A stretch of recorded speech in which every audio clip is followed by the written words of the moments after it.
Today, we got a story time of a kid who thinks that alphabet lore is actually based on a real thing, and when he gets to class and he sees the alphabet all on top, like in the top row of the class being the cutout alphabet, he freaks out, runs out of class, and his friend, the subscriber, has to go after him and convince him that alphabet lore is not actually real. Today's a pretty crazy story that I know you will enjoy, so subscribe to the channel if you're new and like stories. Leave a like on the video right now to claim your free nothing. And with that being said, let's just jump right into it. So anyways, if you don't know, Alphabet Lore is a web series of videos produced by this guy in 2020.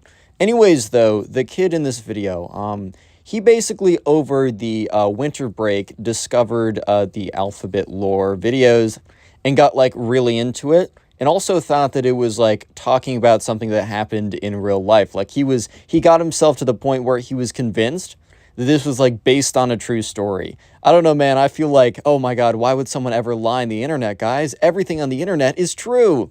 Anyways, though, so this story all happens when they get back from winter break. And when they get back from winter break, they have a new class. So, in this new class, it is, they're in third grade. So the I don't know if you guys have this in your class. Like, I don't have this in my like college classes, right?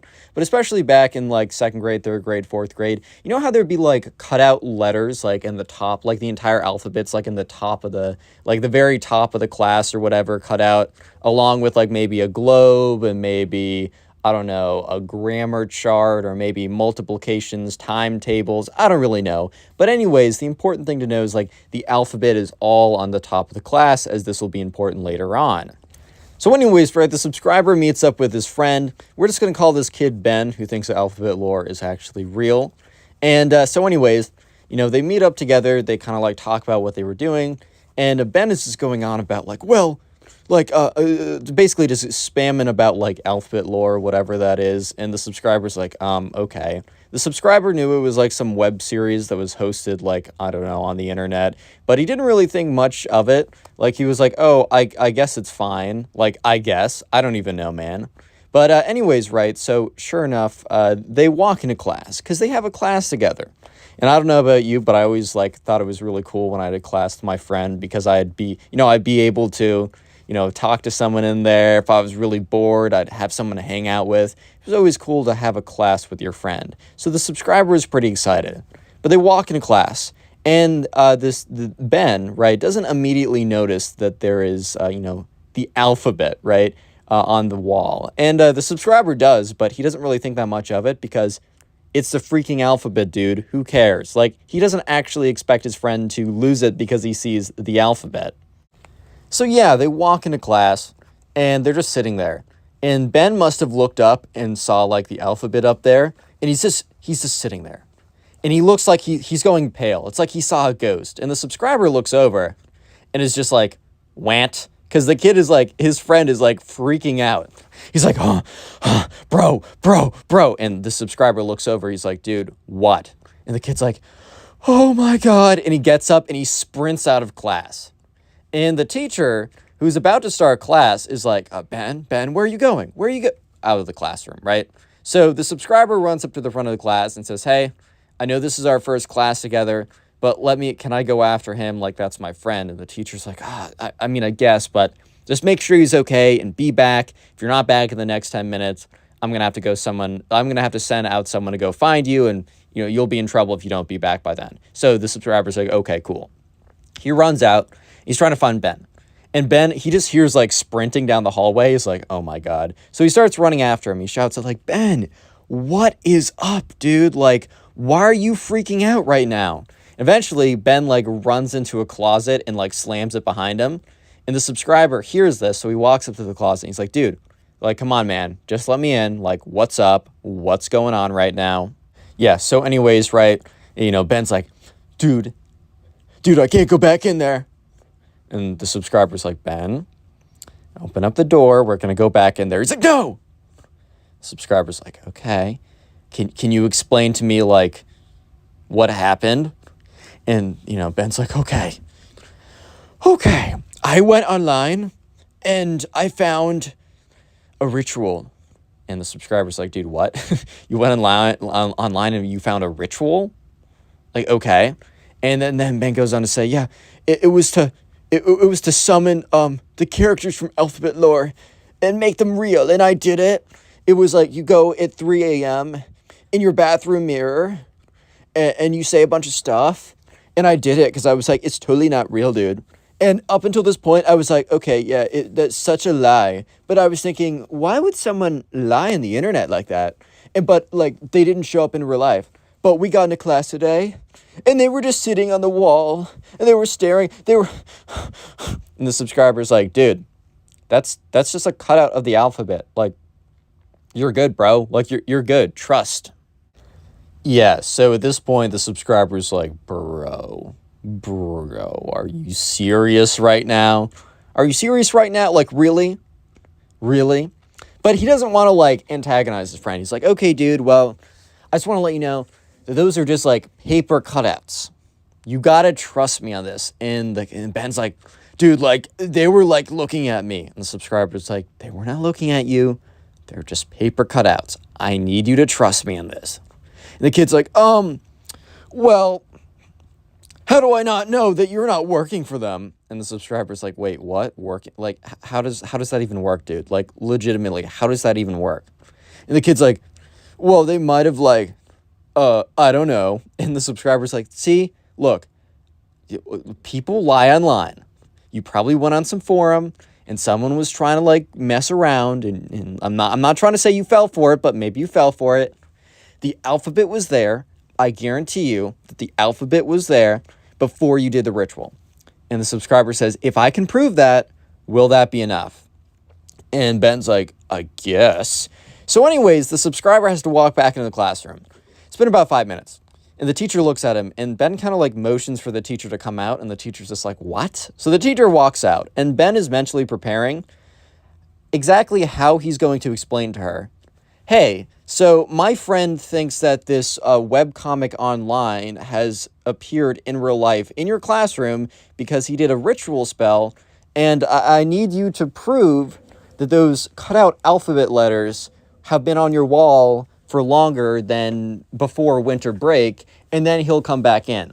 Like, that is not an easy thing to explain to a teacher who probably barely knows how to turn on her Chromebook, bro.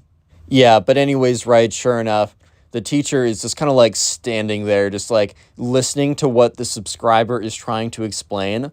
And the teacher says, look, I have legitimately no idea what you just said or what any of what you just said means. However, I'm just going to like put that aside and assume that if I can show you a photo of my classroom that shows the alphabet, I don't know why, but shows the alphabet predating winter break, then Ben can come back to class and we can have a more or less normal first day of class together.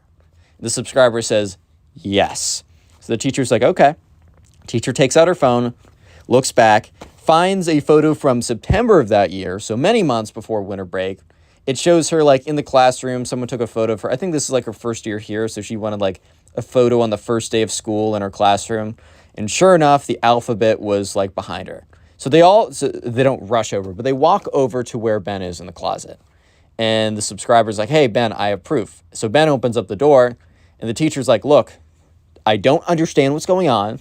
I don't understand a single thing that's being said, and you guys probably can't explain it to me, or it'll take me like months of research to figure out what is even going on. However, I was told by the subscriber that if I showed you a photo of the alphabet being there before winter break, that you will come back to class, Ben. And Ben's like, yeah, that's right. And the teacher's like, okay, I'm not even gonna look into it. She says, okay, here's a photo that my friend took on my first day of teaching. As you can see behind me, this is the same like room. And as you can see, the alphabet is behind me. And Ben is like, well, how do I know that this isn't like Photoshop? And the teacher's like, you really think I'm going to Photoshop this?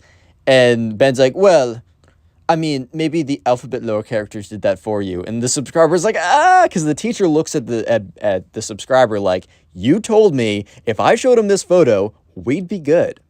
Yeah, so the subscriber's just looking at Ben like, dude, come on. And then Ben's like, wait a minute. And takes a very much like closer look like, how do I even know that this isn't photoshopped? And Ben's like, dude, or the subscriber's like, dude, you just said that. He's like, okay, Ben, look at me. So Ben turns to the subscriber and he's like, do you really think, no offense, it turns to the teacher, says, no offense, do you really think Miss Janet over here knows how to use Photoshop? Like, do you think she even knows how to turn on a computer? And Miss Janet's like, hey, wait a minute. Like, I'm showing you a photo on my phone. Anyways, the subscriber kind of motions her, like, relax. Like, I'm trying to help us out. And Ben's like, that's probably a good point. He's like, fine. But if the alphabet's in there start attacking me, bro, it's going to be your fault. And the subscriber's like, you know what? If we'll make a $5 bet that I pay you, you don't pay me. Here's the bet. I will pay you $5 if the alphabet attacks you. And if the alphabet doesn't attack you, then nothing. And Ben's like, well, that's a pretty good deal for me because I don't lose anything and I only have upsides, so I guess I'll take you up on it. Anyways, the three of them walk back into the classroom. Ben and the subscriber sit down.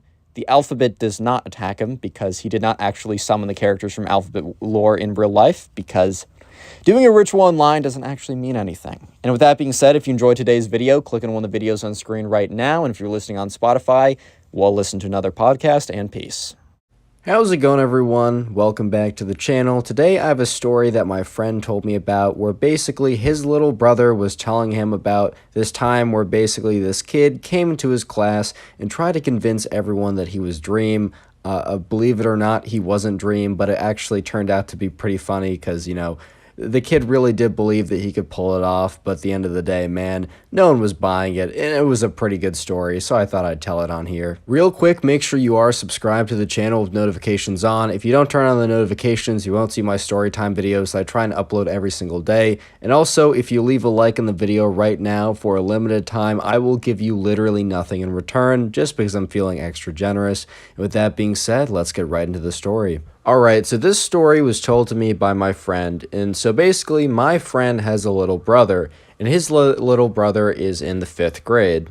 Let's call his little brother Ryan, right? So Ryan is, he's going to school, and this story took place last year, so it was pretty recent, right? So Dream was pretty popular at this time. Dream is still very popular now, but last year was kind of like the rise of Dream and his popularity. And it was also kind of a very high point for Minecraft as well, so it was very popular. And obviously there's like a younger demographic that does tend towards those videos. Obviously a lot of people watch them of all ages, but a lot of people in Ryan's class were a big fan of, Dream and Minecraft and all those kind of good things on YouTube, man. And I totally get it. When I was in 5th grade, I was a big fan of Minecraft and, all the people that were doing it then. There was no like real centralized figure like Dream right now or like when I was watching it, but still, I totally get it. And that's cool and all. So Ryan is relatively into it as well. And a lot of his classmates are, and you'll normally notice like that every single day. Someone will be talking about it. It'll be some part of the discussion. So one day, Ryan is sitting in class, and him and his friends are talking about Dream. I don't know exactly what they're talking about, but, maybe the new Minecraft manhunt video or something. Honestly, dude, if I was in 5th grade, I would probably be, as hyped as they are about the Minecraft manhunts. I mean, to be fair, man, whatever you think about Dream, those videos are entertaining. There's a reason why they get so many views. But anyways, Ryan and his friends were sitting in class talking about Dream's new video, whatever that was at the time. And then he noticed that one of his friends was kind of like looking at them and kind of like smirking a little bit and was trying to be super obvious about like smirking and like kind of like doing this big old smile. And this friend, let's give this friend a name. Let's call this friend Sam, right? So Ryan and his friends are talking about this Dream video, and Sam is just there smirking the whole time, looking at them. And eventually he walks over and he joins the conversation. He's like, so you guys really like this Dream guy on YouTube? And then he has this big old smile. And obviously, right, Ryan and his friends just have no idea what's going on, and they're just pretty confused, bro. They're just like, yeah, he's cool. I like his videos, right? Like, that's cool. Like, do you know who he is? And then Sam looks at them and has this big old smile. It's like, do I know who that is? And then like has like this big like look, right? And they're kind of looking at him. They're like, does he know who that is, right? Like, they're not catching on, bro. And Sam is like starting to get like a little bit frustrated because he's trying to put on this big act and have them be all like mystified, but they're really just confused, which I would be too if I was in that situation. Ryan and his friends are kind of looking at Sam like, okay, bro, I don't know what your angle is.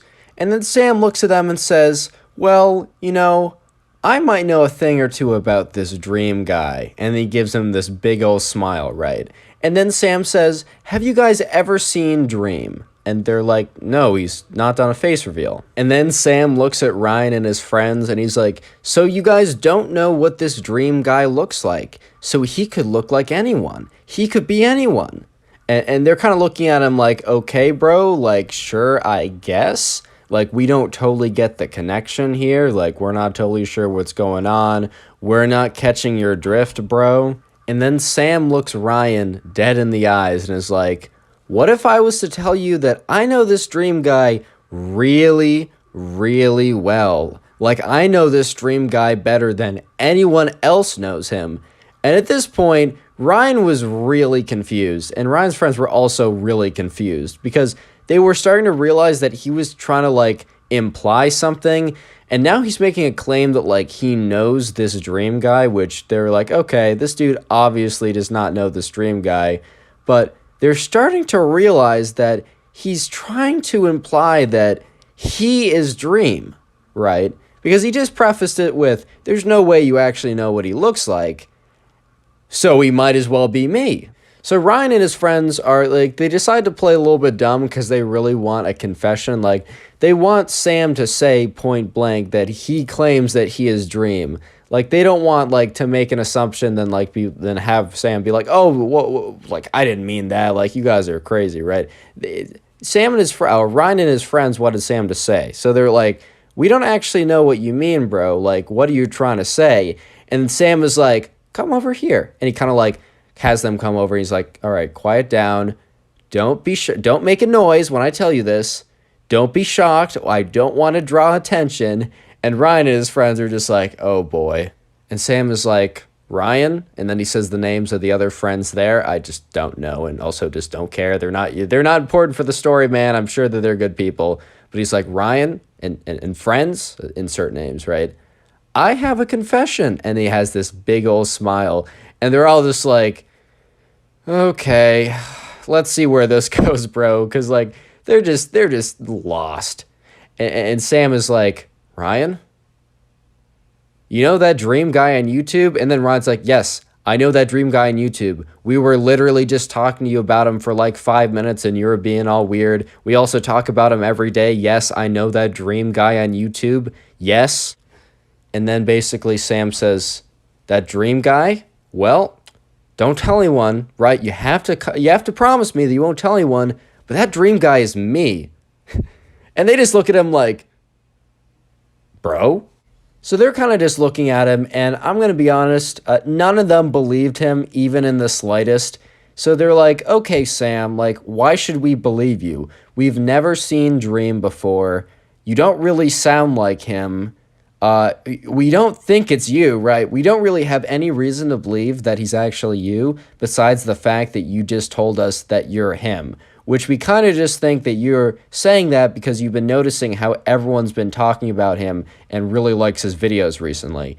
And then Sam is like, looks a little offended. He's like, you guys don't believe me? And they're like, hey, bro, we really like you, but no, we honestly don't believe you.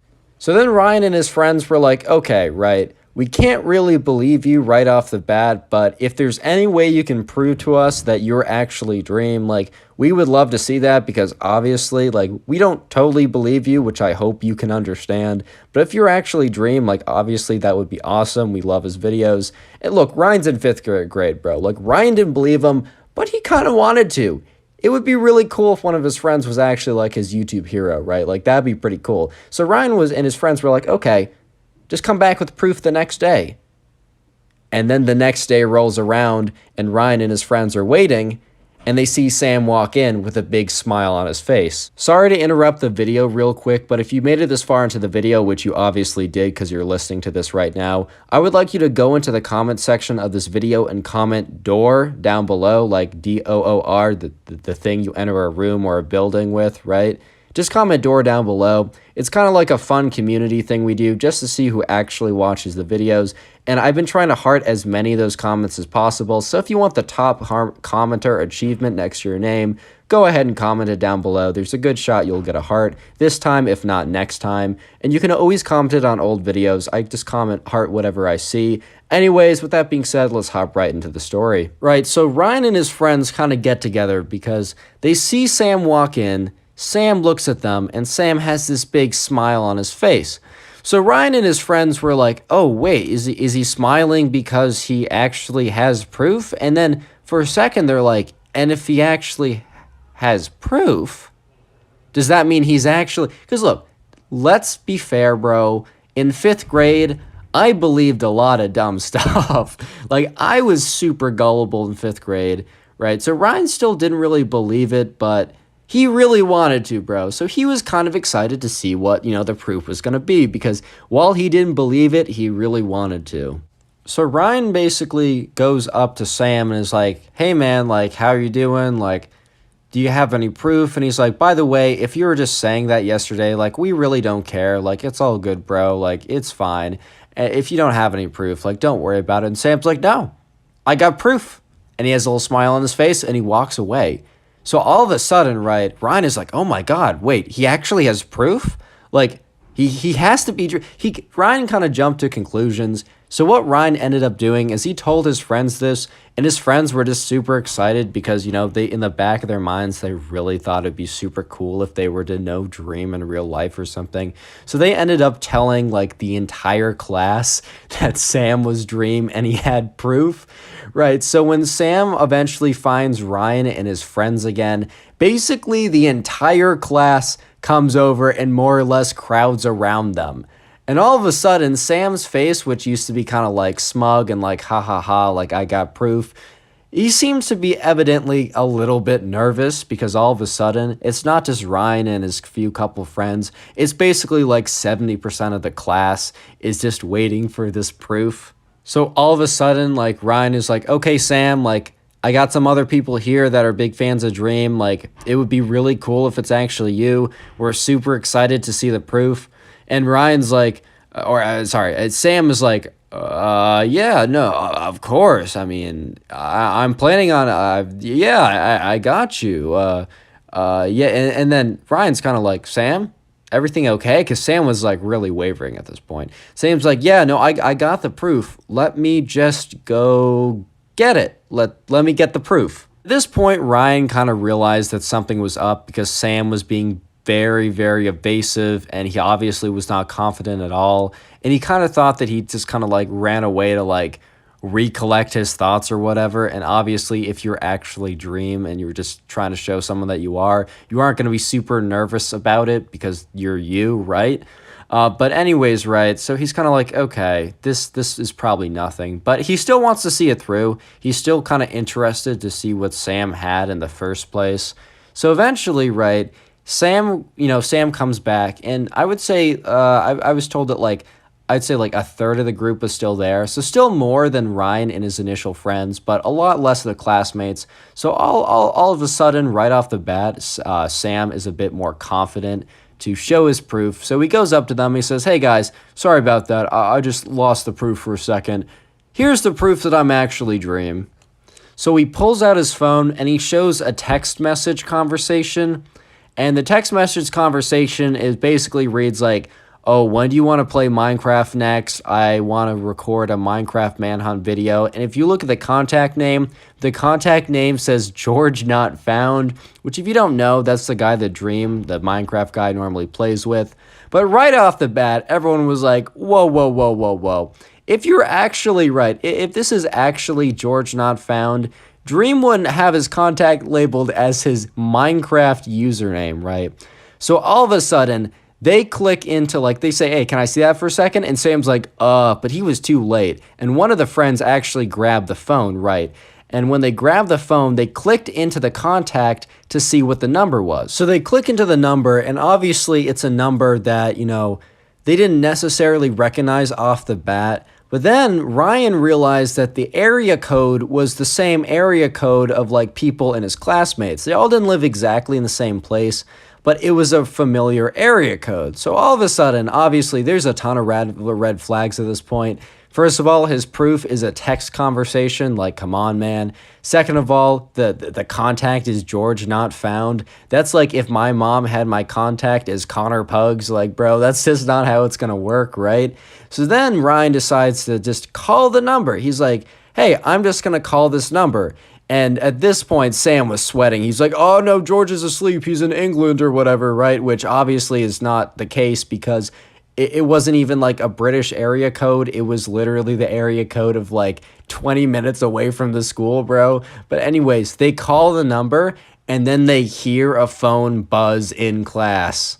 And then they look around and they see that one of the guys standing on the other side of the room, his phone is ringing. And the guy probably wasn't paying attention to what was happening because he picked it up. I guess he was like spacing out or he's far enough away that he didn't totally realize what was going on. And he picks it up and he was like, hey, Sam, what's up? And it was just over at that point, man. So after that, Sam basically explains that, yeah, no, he wasn't actually Dream. And Ryan was like, okay, I kind of knew that the whole time. Like, it would have been cool if you were, but I didn't really expect that. And Sam was basically just like, he saw how much, like, you guys liked the Dream, the Minecraft guy, and how he really just thought it would be fun to, like, if he could pretend it was him and how you guys would, like, be so excited and whatever. And they all just kind of agreed that it wasn't a big deal. But I just thought that was kind of funny how the whole thing went down. And obviously it's not that big of a deal, but it was just a pretty funny story. And my friend's brother Ryan, right? He had a good story to bring back home, which was eventually brought to me and was brought to you on the channel. If you enjoyed today's video and want to support the channel, literally just go ahead and watch another one of my videos. I'm going to have some old storytime videos up on screen right now, or if you don't see them on screen, just go ahead and click on my channel, or you can watch the storytime playlist, which will be on screen, or it'll be linked in the description. Anyways, guys, thank you so much for watching. Like, subscribe, and yeah, see you in the next one. How's it going, everyone? Welcome back to the channel. Today I have a story time for you that was told to me by one of my subscribers, where basically the subscriber went to a summer camp and he met this guy, and this guy claimed that Dream went to his school, right? So it turns out that this guy that claimed that did not live too far away from my subscriber. So my subscriber actually decided to fact check his claim and showed up at his school one day, and it was absolutely hilarious, and I had to tell the story. If you enjoy storytime videos, make sure you are subscribed to the channel with notifications on. You need to turn on notifications to make sure you do see all the new videos. And also leave a like in the video as I'll give you nothing, which is pretty cool. Anyways, let's get right into the story. So this subscriber went to a summer camp, and the summer camp was towards the end of the summer, and he had to go back to school in about 2 weeks after the camp ended. And this camp was a sleepaway camp that was located about like 20-30 minutes away from his house, so not too far away. And anyways, he gets to the camp and, he's a little nervous because he doesn't really know anyone there. And his mom drops him off. He's like, hey, and she's like, hey, you're going to be totally fine. Like, I'm sure you'll meet people, all that good stuff. This subscriber was a pretty big fan of Dream. This was about like a year ago or a year and a half ago when Dream kind of like was really like popular for his Minecraft manhunts. And I'm not going to lie, like, I don't really watch Minecraft content anymore. But back when Dream's Minecraft manhunts were like super popular, like he just came out with them, they were pretty entertaining. I'm going to be honest. Like, feel free to hate on me, bro. Like, those things were entertaining back in the day. Anyways, he was a pretty big fan of Dream, so he gets to the camp, right? And that detail is more important later on. So he gets to the camp, and they basically say, okay, well, we're gonna have a little meet and greet thing before we head off into groups or your cabins, so you'll have an opportunity to meet people. And also, you'll have an opportunity to meet people at your cabin. And when they said that, the subscriber is feeling much better. He's like, okay, you know what? I'll definitely be able to meet people here, right? The subscriber goes to this area where all these other kids are, and he's kind of standing by himself, but he also notices that everyone else at this camp is more or less standing by themselves because no one really came here with friends except for a couple guys, right? But basically, what they do is when the camp counselors come out and they're like, okay, guys, right? Let's break up into smaller groups. So they counted off like into 9 different groups. So they went around going like, you're a 1, you're a 2, you're a 3, if you guys have had that happen before. So this guy gets a 4, a pretty unnecessary detail. I just remember it from being told it, right? So this guy gets a 4, he's in group 4, he goes over and he starts talking to some of the other people. And they start off with like the hey, like, where are you from? What grade are you in? How old are you? What sports do you play? And then you kind of move on to what do you do in your spare time? And some people were like, oh, I play whatever sport. Some people are like, yeah, I play some games, right? Kind of standard stuff. And then someone brought up how they watch a lot of YouTube. And then some people were kind of talking about like, oh, I also watch a lot of YouTube. And they're like, oh, what YouTubers do you like? And some people said that they liked, I don't know, Logan Paul. Some people said that they liked like some kind of makeup YouTuber guru, because it was a pretty diverse mix of people. But there was a couple people that were like, oh, like I really watching Minecraft videos. And then another guy says like, oh, which ones? And then like the subscriber actually pipes up and says, hey, I also like watching Minecraft videos. I like watching Dream's Minecraft Manhunt videos. I'm a pretty big fan. And then this kid kind of speaks up. And by the way, this kid lives near the subscriber because earlier they said where they're from, and the subscriber and this kid live basically in the same area. However, they're in like different area codes or districts, so they go to different schools, right? But they live in more or less the same area. So this kid kind of pipes up, and I don't think he totally realized how like close the subscriber lived, or he heard it and kind of just forgot. I'm not 100% sure how, but anyways, he says, oh, you like Dream? I know something very special about Dream. And then like the few people, including my subscriber who knew Dream, their ears kind of perked up because they're like, I like this guy. I watch him on YouTube. That's pretty cool. Like, I like this guy. What's the interesting thing? Like, I'm curious. And the guy said, Dream actually goes to my school. And they just kind of looked at him like, no, he doesn't. And he says, no, he really does. And he's being very firm about it. Like, he's being very matter of fact. And then they're just like, they're not 100% sure why he would lie. I mean, maybe because like he just heard that they like Dream and like he's trying to like impress them or something. But then he says, no, here's a photo. And he takes out a photo and he shows them some blonde guy. And you have to remember that at this time, and even at this time, Dream has never done a face reveal. I think he's maybe blonde or brown hair, but no one really knows what he looks like.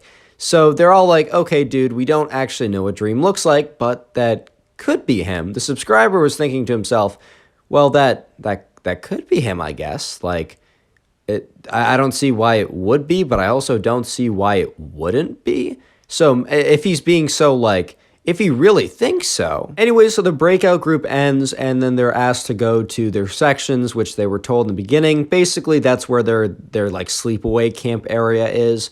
And they break up into groups, and the subscriber notices that the guy who claimed that Dream went to his school happened to be in his camp group. So he went up to him and he's like, hey, I'm from the group earlier. And the guy was like, oh, hey, how's it going? And then they kick it off, right? He's a decent guy. Like, they have some good conversations, and he's kind of the friend that the subscriber has while he's at this camp. Well, he doesn't like press him right away because the subscriber thinks, okay, if Dream actually goes to his school, like, I know he offered up that information, but he probably doesn't want me talking about it all the time to him. Like, I'm sure that if it's actually true and he tells people it, that like people bug him all the time about it, and it's only going to get worse as he gets more popular. So maybe I'll just like let him chill out. Like, I just won't ask him for a second. Like, that seems fair enough. But after about a day or two of them just hanging out, they're at lunch together, and the subscribers is like, okay, it's been enough time. I gotta know. Like, I gotta ask some questions. This is just way too interesting. So the subscriber asks this guy, like, okay, well,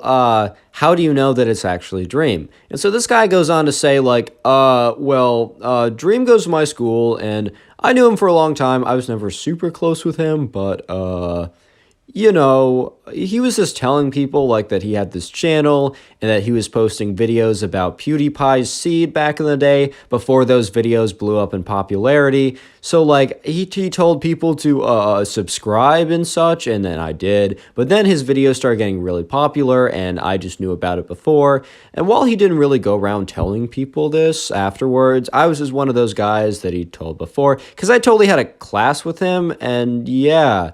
So that's just how it happened. So this dude was not sounding confident at all, but the story honestly wasn't that bad. The story somewhat made sense, and if I'm thinking about it now, that story would more or less make sense. Like probably Dream would tell his friends or people even he didn't know that well to give some of his initial videos a little bit of a boost, because if you don't know, the hardest thing about YouTube is starting, honestly. Like once you have an audience, it's not easy because YouTube is hard no matter what, but it is so much easier to get your videos surfaced. So in the very beginning, even a small push from just a few people could be the make or break to get you a YouTube career. So the story actually would make sense that if you were to know Dream before he was famous, it wouldn't completely be not plausible that he went around asking people to watch the videos, and then when he got really popular, he didn't want to talk about it. So while the guy was not really confident and it somewhat sounded like he was making it up off the top of his head, the story kind of checked out. Real quick, I'm going to interrupt the video and ask you guys comment Christmas tree down below if you made it this far. Basically, around halfway or further through the video, I just have people comment to see who actually makes it this far into the video, because I do appreciate that.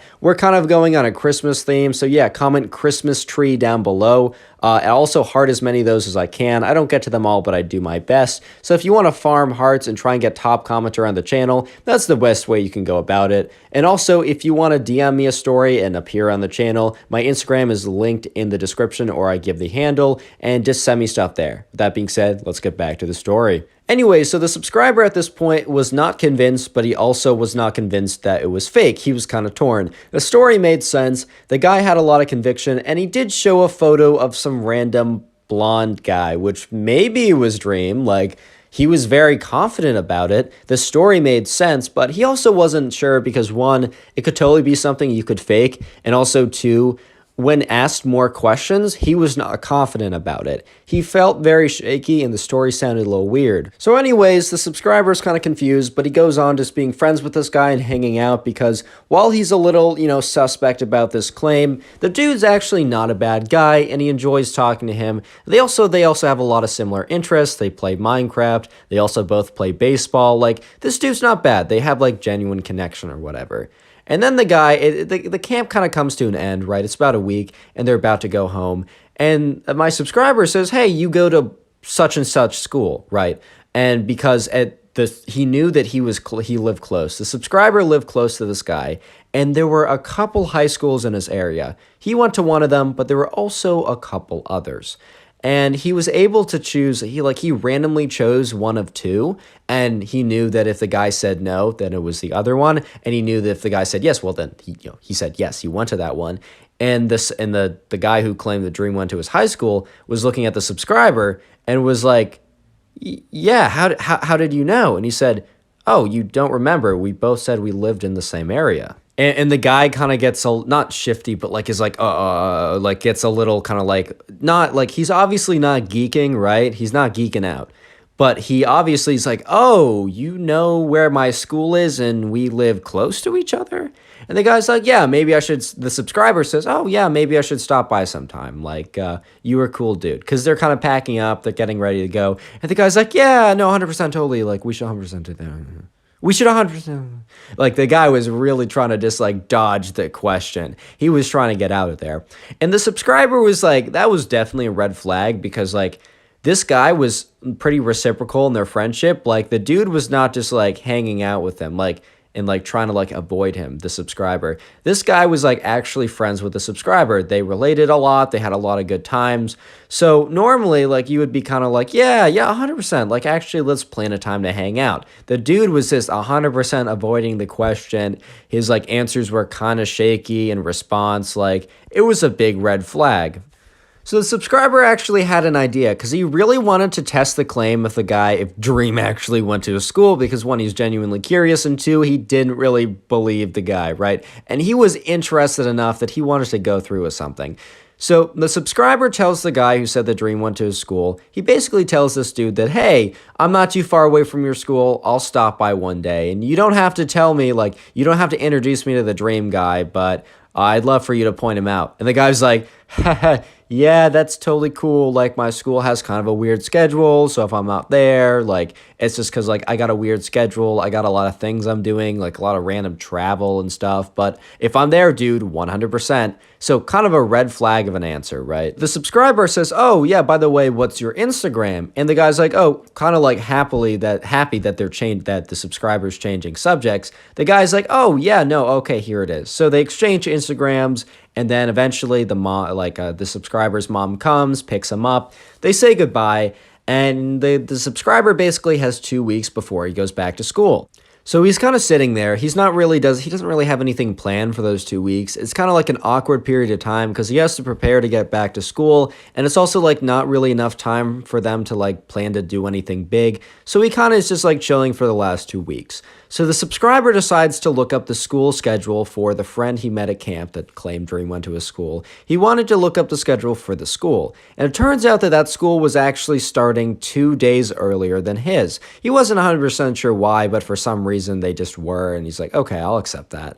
And he's like, oh, wait a minute. That means when they're in session, I won't be in school and I can easily go over.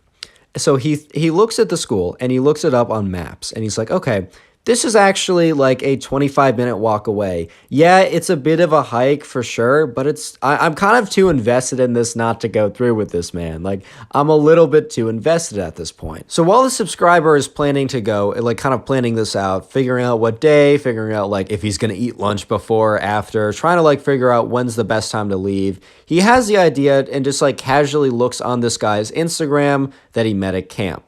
And he's looking on the Instagram of this guy and he's kind of just scrolling through. He's seeing photos of him with like his parents, with his cousins, photo of him like doing baseball, right? And then he sees a photo of him with some of his friends. And then something very interesting happens.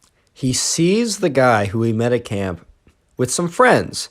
And one of the friends is a blonde dude. And okay, no, it doesn't mean he's instantly Dream, right? But this blonde dude happened to be the guy that the friend at camp showed as like, this is Dream, guys. Like, guys, I'm telling you, Dream goes to my school. Look, here's proof. The guy that he showed as proof was one of his friends, which was interesting because when the guy was telling about like the story with Dream, he said that he didn't know Dream that well, and the only reason he knew that like he was the YouTuber is because he happened to be like in a class or something with him. So he was just like close enough that Dream asked him to like watch his earlier videos, but not close enough to really like hang out with him. So that was like red flag number like 900. So at this point, the subscriber kind of knew that he caught this friend in a lie, but he really wanted to follow through with it. He said, I put too much work into this, and I really just kind of want to catch him in the act. He thought he doesn't like dislike the guy, but like obviously if you're going around like lying about stuff and you get caught, maybe you'll stop lying. So he's like, you know what, maybe this is for the greater good before someone who actually gets upset, because the subscriber said, I don't really care, but maybe someone else will. So let's put an end to this. So the day comes, right? The guy's school is open. The subscriber is off from school for another day. And he eats lunch. He eats a big lunch where it's basically a brunch, so he can kind of have the whole day to, scout out the school, try and find him, right? And so he makes the walkover. And while making the walkover, he actually sends this guy a DM, the guy he met from the camp. And he said, hey, I actually don't have school today. I see that you're in. I happen to be really close. I'm just going to stop by in like 10 minutes. Like, just let me know if you're there. I love to like catch up, right? And the guy responds within like 10 minutes. And he says, oh, dude, like, I'm so sorry. I'm still in one of my trips. I'm actually still in Europe right now. Flights got weird, man. They got delayed. I don't know what happened, but I just won't be there today. Like, I'm so sorry, bro. Like, maybe you can come later. I don't know if you can even get in right now because I'm not there. They're going to be so weirded out. Like, I don't know, dude. Like, I'll see you soon. Like, guy was acting weird. Little spoiler, he was not in Europe. So the subscriber gets to the school and he's actually kind of curious about something. So he sees the guy and he seems to be about the age of the guy he met at camp. So he asked him, he said, hey, like, sorry, like, I'm looking for a friend here. Do you happen to know this guy? He pulls out his phone, and he doesn't show the guy the photo of the friend he met at camp. He shows the photo of the so-called Dream guy. And the guy looks at him, and he kind of just gives him this look. And for a second, the subscriber thought that, like, oh my God, what if this is actually Dream, and that's one of his friends? Like, trying to protect him. Like, wait a minute, was this guy telling the truth the whole time? No. This guy says, look, that's like one of my best friends, and I think I know why you're here. So did so-and-so, and he lists the name of the guy. Let's just call him John. Let's say that the guy who said the dream went to a school at the camp, let's call him John. So the guy that like the subscriber meets, he said, hey, did John say that this guy is Dream? And the subscriber says, yeah, he did. And the guy kind of lets out a sigh. He's like, oh boy, another one of these. So the guy says, look, this is one of my best friends. He doesn't even play Minecraft. We just play Call of Duty together.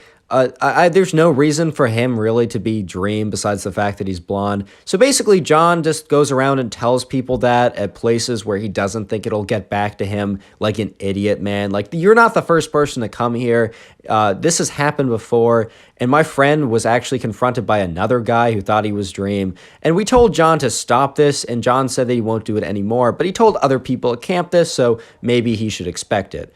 And the subscriber was like, oh, wow. So I'm not the only one who came to the school to see if this guy was actually Dream or not. And the guy's like, no, John told like a bunch of people at camp. It's super annoying. My friend's really annoyed. And honestly, since there was this one guy, we really let him off. Like, we let him off. But since there's like multiple guys and you're the second guy, and maybe there's going to be more people coming, you know what? I think we're going to tell on John to the principal. And then my subscriber is like, bro, like, I'm sorry. Like, I didn't mean to cause any trouble. Like, John's a decent guy. I don't know why he'd lie about this. And the guy says, you know what? It's really been causing a lot of trouble, but maybe we won't tell on John. We won't tell on John. But maybe you should talk to John. And John's in class right now. And the subscriber says, he said he was in Europe. And the guy laughs. He said, Europe, bro? If he means Europe by over there, then maybe he's in Europe. But he's right there, bro. And he points to like a classroom. And he said, hey, they're out in like 5 minutes. Just stand outside. So the subscriber's like, okay, I got nothing better to do. And if it's really 5 minutes, might as well do that. He's like, sorry, man, for like bothering you. I probably shouldn't have actually come. Even if it was Dream, like, that's not cool for me to invade the privacy. And the guy's like, no, man, you're honestly fine. It's just not cool what John has been doing. So he says, like, all right, man, I'll see you around. Like, John should be out any minute now. So the subscriber goes over and walks outside and stands outside the door of John. And the classroom, you know, the bell goes, kids start filing out. John is walking out all casually, and then he just makes contact with the subscriber and just goes pale. And the subscriber's like, so you're not in Europe? And then John doesn't even try. He's not anything like, oh, my flight actually didn't get canceled. No, he's like, hey, like, I'm sorry. I lied to you about the Dream thing. I just wanted to make friends, and I thought you guys would want to be friends with me. Like, if I had something cool about me, I just don't feel like I'm that cool or have anything interesting, and why would someone want to be friends with me, right? So I thought it'd be a cool thing to say. And like, when I realized that you could actually come and see, like, I realized that, you know, my lie would not be able to stick, and I didn't want you to come for that reason, and I'm sorry. And the subscriber was taken aback by how honest John was all of a sudden. And he's like, dude, I'm kind of hurt that, you know, that you lied to me consistently and didn't eventually just tell me, like, right away. Like, but I do think you're cool, and you don't need to lie about these things, man. Like, I genuinely enjoy being friends with you. Yeah, I'm a little shaken because you lied to me, even though I kind of suspected that, but everything else was kind of cool. And he said, if you want to hang out, like, I'm down. Like, you know, maybe give me a sec to like get over this, but you're kind of cool, bro. Like, I would enjoy hanging out with you. And the guy John was like so taken aback by that he's like, yeah, man, I'm so sorry about that. We should really hang out. And that was the end of the story. So kind of a wholesome, good ending, but kind of a crazy sequence of events.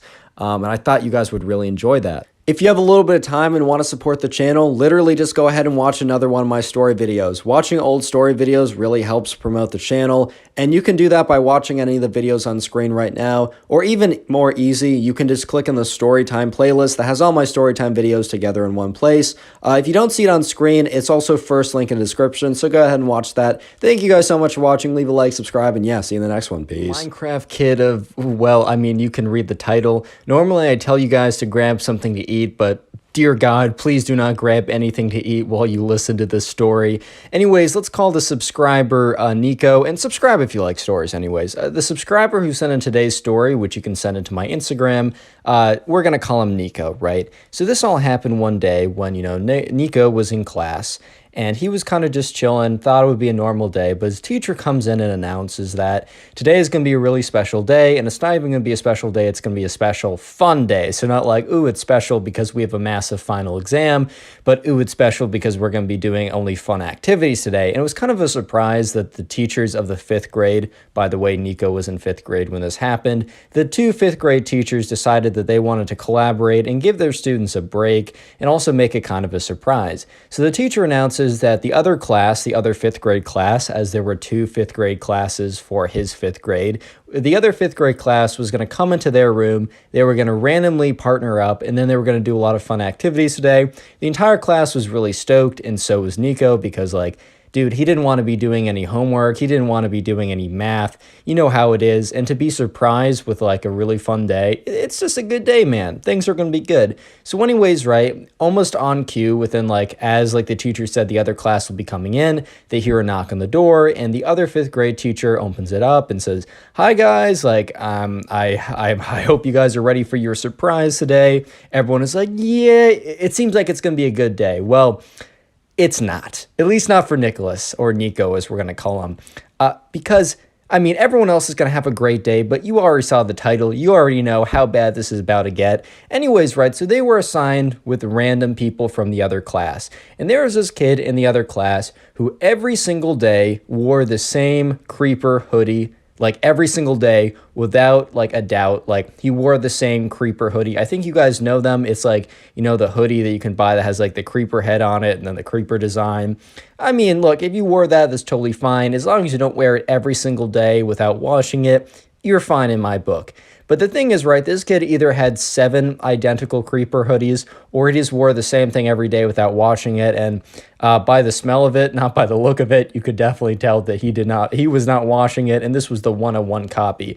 Anyways, right, so being randomly assigned someone, Nico gets the gets the short straw, you know how it is, and he gets assigned with the Minecraft kid. We're just going to call him the Minecraft kid because he's always wearing that hoodie. And so the Minecraft kid walks over to Nico's desk, sit down, and says, hey man, how's it going? And Nico's like, hey, how's it going?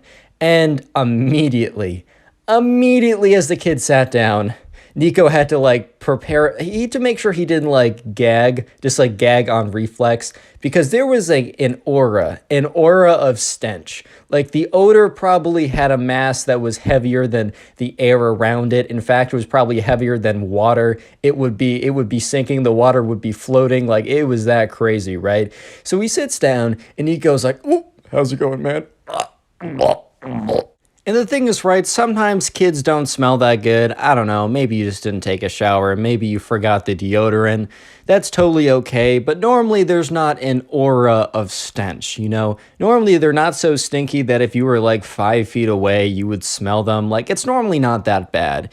And Nico wouldn't have really cared if the kid wasn't like the best smelling kid ever. He wouldn't really care if, like, I don't know, he lifted up his his underarms and oof, that kind of smelled kind of bad, right? But the fact was the Minecraft kid literally had like an aura of stench around him. So Nico was like, all right, I'm just going to power through today, right? It's fine. And the teacher at the front of the class said, guys, like we have some like, you know, this is like, we have like a really fun activity. And the first activity planned for you guys, it's going to be an outdoor activity and it's going to be a fun game. And the whole class is like super excited. And the thing is, right, Nico's actually kind of excited too, because he's thinking, all right, outdoors, the stench will probably dissipate or at least be less strong if it's outdoors. So this is a massive win for me. It was a massive win until the teacher announced that this special outdoor activity would be hide and seek in teams.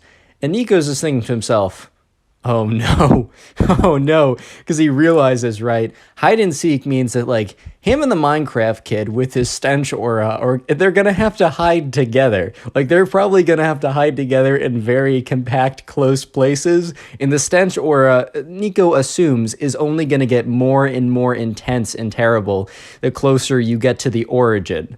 Which, like, he was 5 feet away from the Minecraft kid and he was barely making it. So, like, imagine being, like, directly there. Nico was like, man, I gotta practice not breathing for, like, an hour at a time because that's the only way I'm surviving this. But anyways, they all head outside. And real quick, the secret word of the day, It's Minecraft. I know, it's nothing that creative, but it is what it is. So comment Minecraft down below.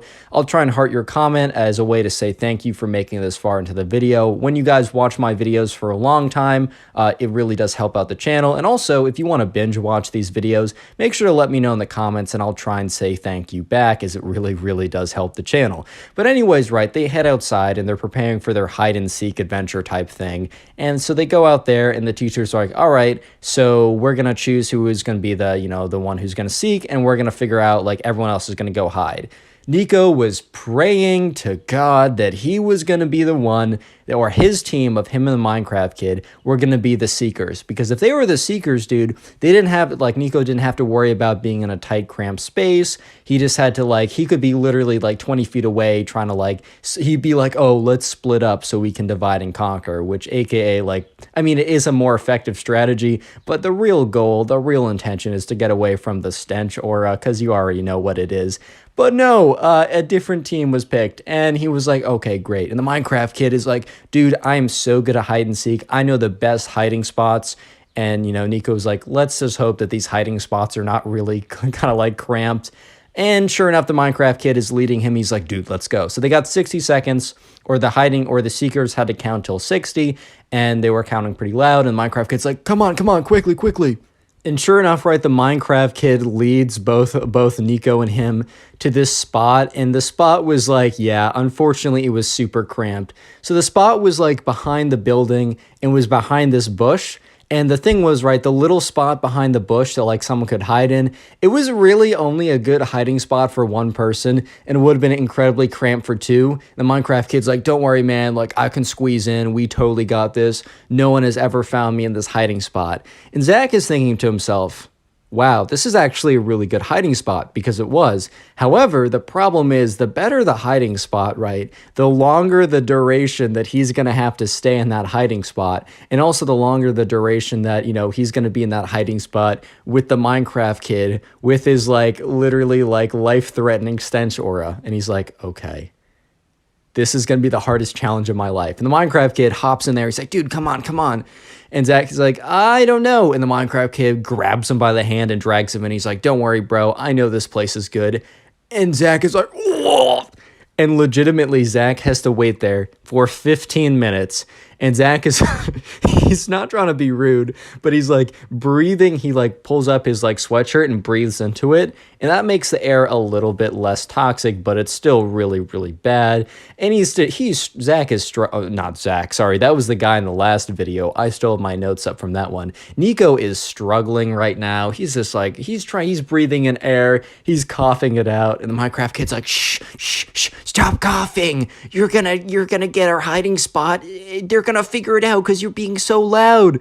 And Nico's just thinking to himself, man, I'm just trying to survive this. I'm not asking for much, man. I'm just trying to survive. That's literally it, bro. I just want to see my parents, dude.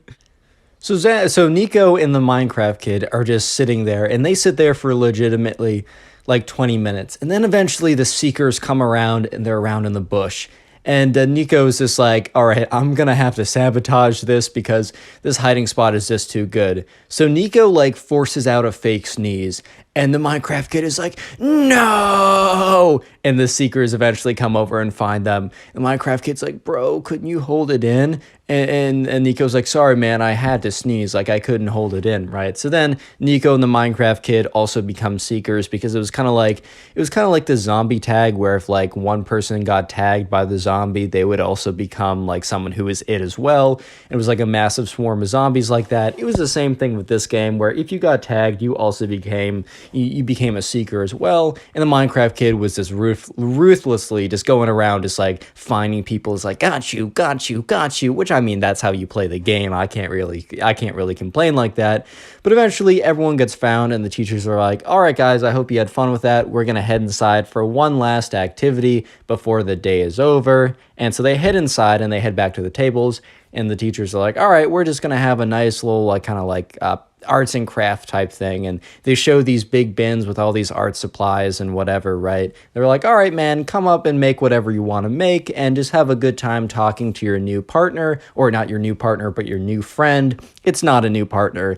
Nico would have been so happy if he got a new partner at this time. And but no, it's the same guy. So, the Minecraft kid and Nico, they go up, they grab some supplies, and they sit back at the table. And Nico's getting more and more used to the smell. And he's like, you know what, man, I'm going to make it through the next couple hours. And while they're sitting there making whatever they're making, the Minecraft kid is like, all right, man, let's get to know each other a little bit better. Tell me some fun facts about you. So Nico's like, okay, I don't really know, but I guess like I got a dog.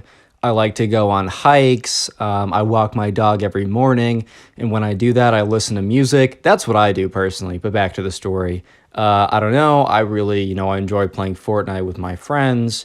What about you, man? And the Minecraft kid was like, well, I obviously am kind of a fan of Minecraft, as you can tell by my hoodie. By the way, nothing's wrong with liking Minecraft, bro. I love Minecraft. It's probably one of my favorite games of all time. It's the background gameplay I use for almost every video, and it has a lot of nostalgia. When I say Minecraft kid, I think you know what I mean. I don't mean someone who just plays Minecraft. But anyways, right, and he goes on to say, I also have these beliefs. And I don't know, people get really mad at me and they hate me for my beliefs, and it really makes me sad. And Nico, not really knowing what this guy was talking about, probably thinking that, I don't know, maybe he was religious and people were hating on him for that, which isn't okay. Nico was like, oh man, like, what's the problem? Like, what's these beliefs? I promise you, like, as long as they don't hurt anyone else, I'm all for you. I'll support you no matter what. Like, what are people hating on you for?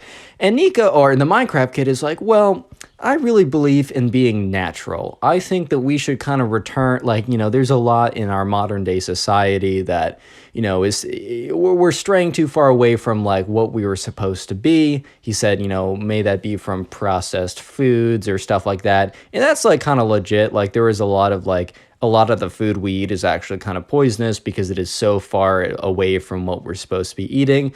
That's pretty legit. But then he goes on to say, and like, my mom is such a hater because the truth is, I want to hear some facts. And, Nico was like, sure, I want to hear some facts, whatever. He's like, caveman, they didn't when they went to the bathroom, man, they weren't using these like really high chemical toilet paper. And Nico was like, bro, what? And the Minecraft kid is like, yeah, it's so crazy. My mom is such a hater about this. But you know what? I want to return to the good old natural days. And so I don't even wipe when I go to the bathroom. And when I take showers, I only let water pour on me, and I never use any of the chemicals and the soap or whatever. All these man-made inventions like soap and toilet paper, it's really just bringing us farther away from where we should be. And Nico was like, well, I can't say I'm necessarily shocked, but oh my god, what? And then the Minecraft kid turns to Nico. He's like, Nico, what do you think about this? Returning to the natural element. And Nico is just still stuck on the fact that the Minecraft kid is basically bragging about not wiping. And he's like, I mean, like, yeah, man. I mean, I think that, like, specifically with like a lot of like fast food and junk food and like trans fats and like dyes and whatever, like that's definitely something we should remove from the diet. I don't know if I'm 100% with you on not wiping and like not using soap, but I definitely am with you with the whole like, I don't know, artificial stuff in the food. And the Minecraft kid is like, well, I don't really care about the food as much. I mean, whatever. I bet the caveman ate dirt or whatever, and that can't be good for you either. I'm just more concerned with all the chemicals and artificial stuff in toilet paper and soap. And Nico's not trying to be rude, but he's like, man, I don't know how bad toilet paper is for you. I mean, I really don't think that there's like that harmful of chemicals in it. And maybe like it's going to be more harmful in the long run if you don't use it. And the Minecraft kid is like, no, you don't understand. I wouldn't really expect you to understand, as I've done a lot of research myself. Bro, just a little note from me. Whenever someone says they've done their own research, no, just stop listening to them. Just stop listening to them. But he's like, I've done some research myself, and I really think what I'm doing is going to be the healthiest for me. And that ended the day. But Nico was just so startled by what he heard that he actually contacted one of his friends who was in the other fifth grade class. Nico really was wishing that he was going to be partnered with his other friend in the fifth grade class, but it didn't work for him like that. And he said, "Hey, man, you know that kid with the creeper hoodie?" And the dude's like, "Yes, I saw you got partnered with them. You smelt it too." And Nico's like, "Yeah, do you know why?" And the kid's like, "Yeah, because he doesn't wipe, lol." And Nico's like, "Bro, what? He tells everyone that?" And the other kid in, like, Nico's friend in the other class is like, "Yeah, bro, he's bragged to everyone about it. Like, legit, everyone here knows. I should have given you a heads up. I just wasn't able to. I'm sorry about that." And Nico's like, "Wow, like, I spent a day with them. You got to spend, like, the entire year with them. You're a trooper." And he's like, "Dude, I know. I once got partnered with them. I had to go to the bathroom to, the insides of his stomach came out on the outsides is what I'm trying to say from the smell." And anyways, Nico was like, "You know what? I'm so excited to go back tomorrow because we're going to have a normal day of school." And Nico never thought he'd ever utter those words. Click in on the his video life. on screen right now. I know you'll enjoy it. Just click it. Do it. We get a story of these anime kids that go completely insane and try and like fight the subscriber with these really weird things. I don't want to spoil the story. I know you'll enjoy it. Subscribe if you like stories, and let's call today's subscriber, let's call him Clarence. And right off the bat, I just got to let you know that, like, if you like anime, literally nothing wrong with that. In fact, I enjoy a little bit of anime myself. I mean, you got yourself some Death Note, some Attack on Titan. No spoilers. I've not finished the last couple episodes. I will ban you from my comments forever. No, I'm just kidding. But anyways, this all happened one day when Clarence was just chilling in class. And there was a group of 3 kids who always sat in the back of the room, and they always wore like anime t-shirts or sweatshirts or whatever, and they were kind of known as like the anime kids. They were known for this not just because they would always wear like anime t-shirts and sweatshirts or whatever, but they would literally only communicate to each other with anime references. And one of them sat like L from Death Note, just little, which I don't know, that's just funny to me, man. I've tried sitting like that. It hurts, bro. I was like, oh, dude, I guess is this gonna give me 50% more brain power like L? No, it just makes my feet hurt. But anyways, right, Clarence didn't really interact with them that much. They kind of stuck to themselves. However, on one fateful day, when Clarence was walking in the halls and he accidentally bumps into one of them, and then the other 2, all 3 of them, the one he bumped into and the other 2 that were walking with him, right, they all turn and look at Clarence. And they give him this look. And Clarence is like, "Oh, my fault, like I wasn't looking where I was going." They don't say anything. They just stare at him intensely. And he's like, like, "My fault, guys. Like, I'm sorry. That's on me. Like, my bad. Like, I'm so, like, why are you staring at me? This is making me uncomfortable." And the anime kids didn't say a word. They just kept walking. And Clarence legitimately thought nothing of it because dude just bumped into someone and then said, "My fault, I wasn't looking where I was going." And yes, they were a little weird, not responding at all. It was a little creepy. It was a little uncomfortable. But Clarence legitimately, within 5 seconds, completely forgot about what just happened until the next day rolled around. So the next day, right, it's recess, and Clarence is just outside, and his friends, I don't know, they're doing something else right now. Or Clarence does have friends, but for some reason, he's just alone at that very moment. And the 3 anime kids come up to Clarence. And remember, Clarence isn't like enemies with these people, or at least he didn't think he was, but he also never spoke to them. So it was kind of weird for them to kind of like just come up to him out of the blue and start talking to him. He was caught off a little bit off guard. And remember, he's completely forgotten about bumping into them until like they start talking to him, right? And they say, like, they come up to him and they're like, "So, you chose to fight us. You chose to start the battle, and we're gonna finish it." And Clarence is like, I think you have me mixed up for someone else, bro. I'm pretty sure I'm not the guy who started this battle that you're talking about. I legitimately have no idea what you're saying." And they're like, "No, it was 100% you. You bumped into us, which is a understandable battle cry. And yes, you're a fool for this, though, because we will absolutely smite you in battle." And Clarence is like, "Oh, no, that was like a mistake. Like, I didn't mean to bump into you. That was an accident. Like, I'm sorry, my fault." And they're like, "No, you can't take back your declaration of battle. This battle was started by you, but will be finished by us." And one of the kids, the one who sits like L from Death Note, kind of like reaches out of his backpack, and Clarence is like, "Hey, yo!" And what he reaches out of his backpack was a black notebook. And on the front of the notebook says Death Note on it. If you don't know, there's like an anime Death Note where basically, I'm not going to spoil anything too important, but the main thing is there's a book, and if you write someone's name in it and like what they died from, like the person will die within like 40 seconds or something. I might have butchered that a little bit. It's been a second since I've watched it. Great show, by the way. But anyways, he whips out like a replica Death Note, and the other two anime kids are like, "You don't want him to write your name in this book." And Clarence has never seen Death Note before. He was explained the premise by his friend afterward when he told his friend about this story. But basically, right, one of the anime kids whips out a fake Death Note, and he's just like, "You don't want me to do this, bro. You don't want me to do this." And Clarence is like, do what? He's like, "Write your name in the Death Note." And Clarence is like, "Bro, what? I don't know what that is. This is like a book or something." He's like, "No, it's not just a book, you idiot, you fool, you simpleton, you moron. If I write your name in the Death Note, you will perish." And Clarence is like, "What?" And Clarence is just like, "All right, bro, write my name in that silly book." He's like, "Ha, you fool." And so the anime kid writes Clarence's name in the book. And he waits 40 seconds, and he's grinning the whole time, and then 40 seconds passes, and nothing happens. And he's like, Ryuk must have just nerfed this one, ha, ha, ha. The other anime kids kind of look at him, and then they look back at Clarence, and they're like, "You might have won this battle, but this is not simply a battle. This is a war, and we're coming back tomorrow with even more weapons and powerful. You will lose." And then they all kind of like Naruto dash away. And Clarence is like, "Man, why is this my life? Like, why am I here? Just to suffer?"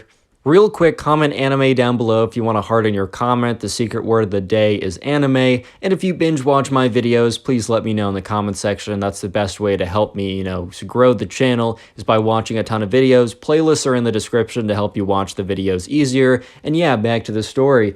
But anyways, right, Clarence is kind of just like, oh, so this is going to be like a thing. Because Clarence is this, he's hanging on to the words where the anime kids were like, "Oh, we're coming back tomorrow with even more." And Clarence in his head is like, "Bro, I don't want to have to deal with you guys tomorrow as well. Like, isn't today enough? Like, isn't like you writing my name in that book and then nothing happening? Isn't that enough for all this nonsense?" But no, the days just get stranger and stranger because the next day rolls around. And once again, it is recess. And this time, Clarence is with one of his friends. And he notices out of the corner of his eye, the anime kids are rolling up. And he's just thinking to himself, like, "Bro, I'm not trying to do this right now. I'm hanging out with my friend. I'm having a good time. This is recess. This is supposed to be my break from the nonsense. This is not supposed to be the nonsense, ×2 extended edition. Like, I'm not trying to do this." And the anime kids come up to him and they're like, "Ha ha ha, you might have won yesterday's battle, but you will never win the war." And then all three of them whip out these fake plastic Pokeballs. And at this point, Clarence is like, "Bro, you cannot be serious." And they're like, "Oh, so you know what we're about to attack you with." And one of them yells, "Charizard attack!" And they just chuck the plastic Pokeball at Clarence, and it hits him. And look, it's not like actually like, okay, ooh, yeah, duh, Connor, it's not a real Pokeball, shut up, right? But it's like, it's plastic, it's hard, and it kind of hurt a little bit. And Clarence is like, "Ow." By the way, a massive real-life Charizard did not come out of the Pokeball they threw. It just kind of bounced off Clarence, and it hurt a little bit. So Clarence is like, "Bro, don't do that. That kind of hurts." And then the other one's like, "Bulbasaur, attack!" And just chucks the Pokeball again. And Clarence is like, "Dude, stop. That hurts. It's going to leave a bruise." The final one's like, "Pikachu, I choose you." And just chucks the Pokeball. Once again, bounces off of Clarence. And he's just like, "Bro, can you not?" And then another one takes out another Pokeball. Actually, it's the first one. And he's like, "Blastoise." And he chucks it and just completely misses Clarence. He's like, "Bro, I'm going somewhere else. Like, screw you guys. I'm going home." So him and, Clarence and his friend, like, they just walk away. And his friend's like, "Bro, what?" So Clarence explains the story as I've explained it to you guys so far. And his friend is like, "Bro, that's so weird. Like, I'm sorry you have to deal with this. That must be pretty annoying." So the next day rolls around, and this is like the craziest day yet. So once again, Clarence is at recess and he's with a pretty big group of people. He doesn't know all of them super well, but he knows enough of them well enough that, I don't know, they're doing some big activity or whatever. And once again, the anime kids come over. And Clarence is like, guys, I'm sorry, I have to deal with something. So he walks over preemptively, goes over to the anime kids and is like, what is it today? What's the massive battle? And this time, right, the last 2 days, there was a teacher like monitoring everyone at recess, but they were kind of busy looking at other things or something. But this time, the teacher happened to be looking at the anime kids and Clarence. And one of the anime kids is like, today we will have our final battle. And he whips out this big long sash, right? And Clarence is like, dude, what? And he unsheaths a katana from it. And Clarence is like, yo, you can't have that here. And the anime kid starts swinging his sword around all like, he's like, you cannot control my power. My power level is over 25,000 right now. He's like, takes out his like katana, starts, and the teacher runs up, and the teacher like sees a kid with a massive sword. And the teacher's like, no, oh my God, like this is actually insane. So the teacher calls the freaking police, bro, because I mean, look, you can't bring something like that to school. The teacher both calls the police, tells the security guard, and the school goes on lockdown. So basically, after that happens, like there's something on the loudspeaker saying, students report to like your classrooms, this is a lockdown. And like all the students start like running to the classrooms. And Clarence has a sneaking suspicion that the lockdown is due to the katana anime kid. Because you can't bring a freaking katana. By the way, that's a massive long like sword used in combat in like the 1600s. You can't bring one, even if it's like a replica, right? You can't bring that to school.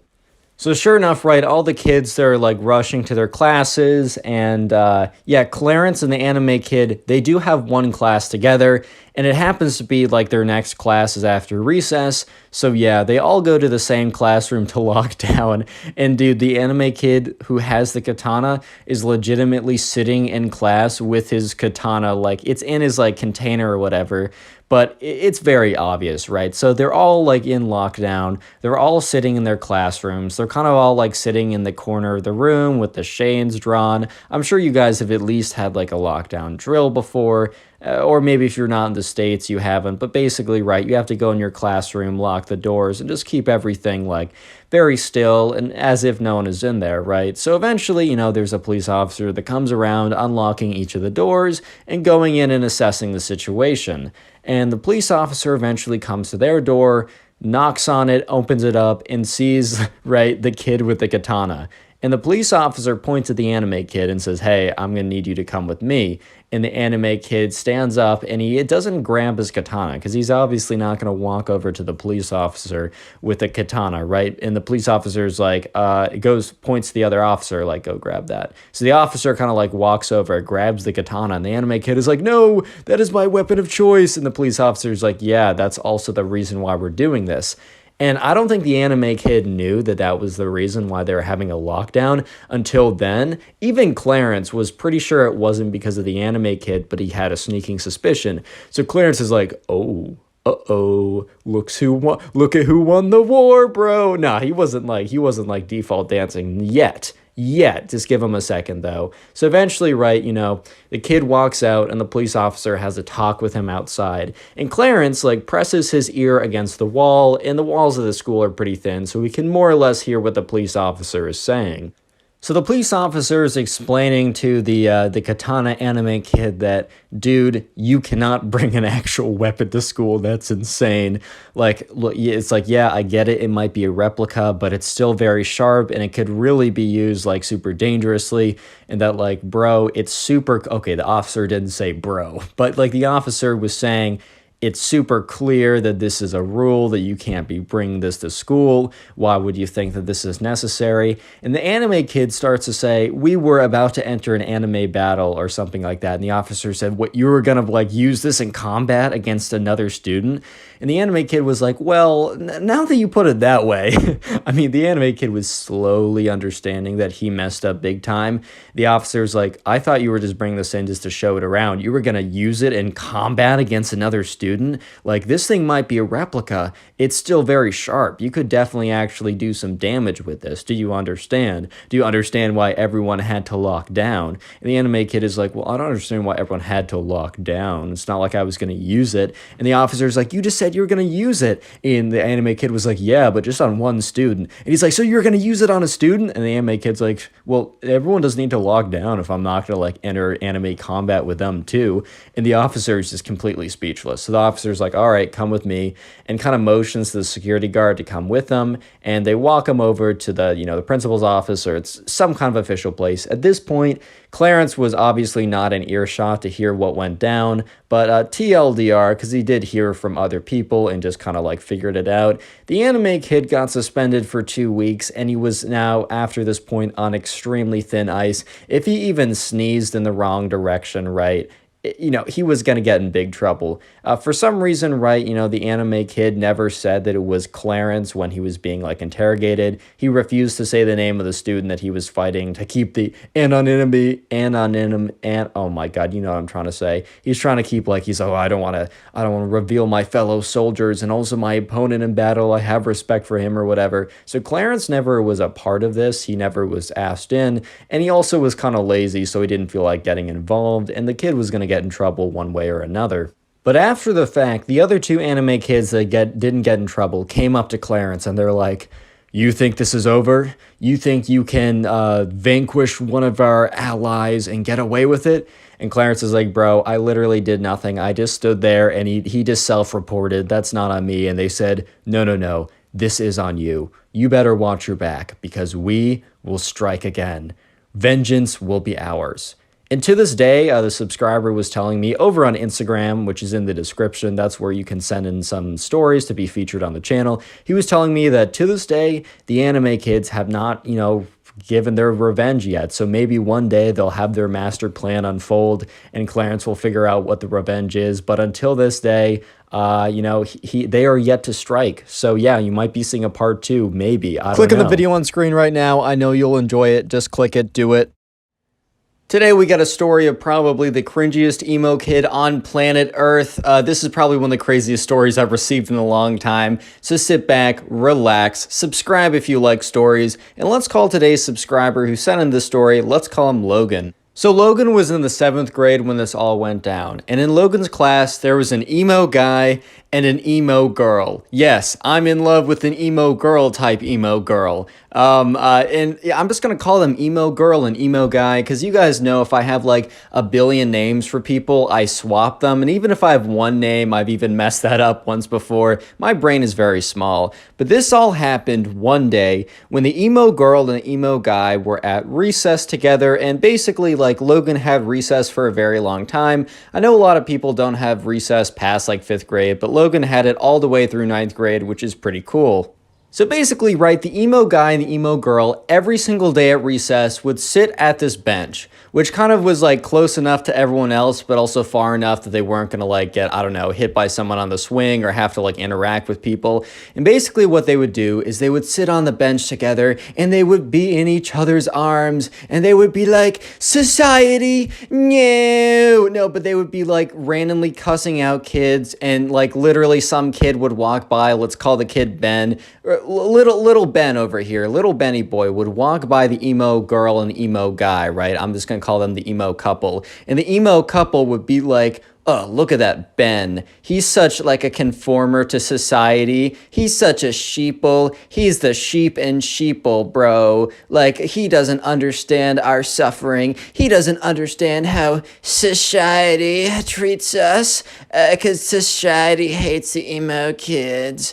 And Ben would walk by and like he'd be able to hear all this nonsense. He'd be like, bro, I can hear you. And they'd be like, oh, what is that, sheeple?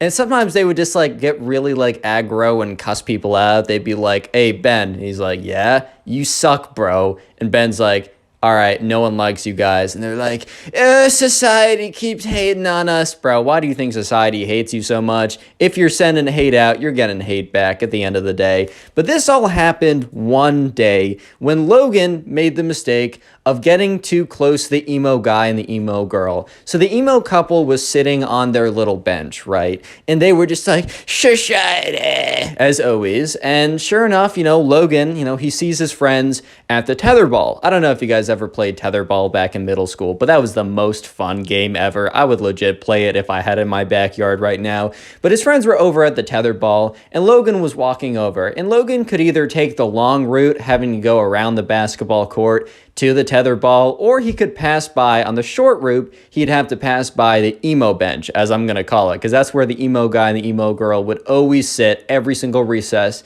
and complain about shashade or whatever. And so sure enough, right, Logan just, he doesn't know like the real deal with the emo kid and the emo girl, and he doesn't want to take the long route. So he decides that he's going to pass by the emo bench.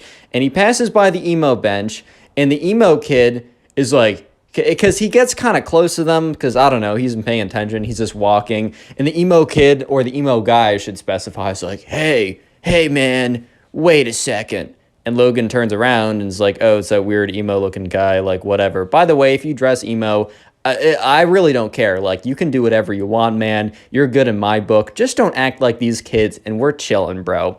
But anyways, Logan's like, oh, it's these kids. Like, I know they're kind of weird or whatever. And the emo guy's like, dude, I saw that you were looking at my girl.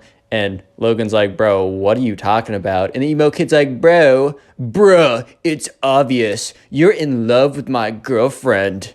And Logan's like, dude, what? Seriously, what are you even talking about? He's like, don't try and deny it, bro. You're only going to get into more trouble from me. And like the emo kid looks over at his girlfriend, and the emo girl's like, oh, you're my big defender against this guy in society.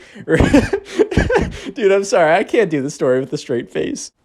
So Logan politely explains to the emo guy that he has no interest in his girlfriend. And he's not saying, oh, she's ugly, lol. He's just like, dude, I was literally just passing by. Why would you think that, like, I have any interest in her? Like, why would that give off the impression that I want to, like, get with your girl? Like, why on earth would that give off that impression? And so the emo guy is starting to realize that he was overreacting and that, Logan was literally just passing by. But the emo guy starts to come up with a different theory in his head. And he's like, man, wait a minute. Are you calling my girlfriend ugly? And Logan's like, bro, no, like, she's totally fine looking, like, so, and then he's like, so you're in love with my girlfriend? And Logan's like, no, bro, I'm not. I'm trying to go play tetherball with my friends. And the emo kid is like, so you disrespected my girl? Turns over to his girl, gets a little wink, you're hot, beautiful. She's like, oh, shiny. And he turns back around, and he's like, that's it. I don't stand for this type of disrespect and slander against my emo girlfriend, because I'm in love with an emo girl. You and we're going to fight tomorrow for her honor and respect. And Logan's like, what? And the emo kid's like, yeah, bro, we're going to fight. You and me at recess at this time, it's you versus me. I don't want to see you chicken out because I'll find you either way. And Logan's like, all right, bro, whatever. I'm going to go play some tetherball. Logan thought that was it. Logan thought the emo kid was just being like, I don't know, overreacting just to like impress his girlfriend. But unfortunately, he was wrong. Real quick, comment emo down below if you want to heart on your comment. I'll try and heart as many comments that say emo as possible, as that is the secret word of the day. And by the way, if you really do want to support the channel, Binge watch a bunch of my videos. I got playlists, or just watch videos in the recommended from me. It really helps the channel, and please leave a comment telling me that you're doing it so I can personally thank you. Recently, I've also been getting a lot of comments of people saying that they put on my videos to go to sleep, which I don't know if that's an insult or a good thing, but either way, like, here's the thing, man. Watch time is watch time, and it supports the channel, so look, I'm not saying to put on a playlist of my videos, turn the volume down to 1% while you're sleeping to boost the channel, but I'm also not saying to not do that. Wink. Anyways, back to the story.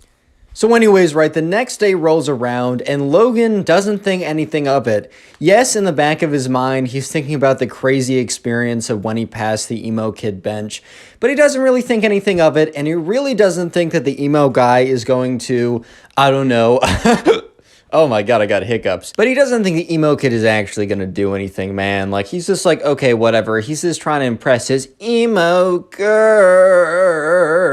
So, like, whatever, bro. Like, it really doesn't matter. And anyways, the next day rolls around and it's recess.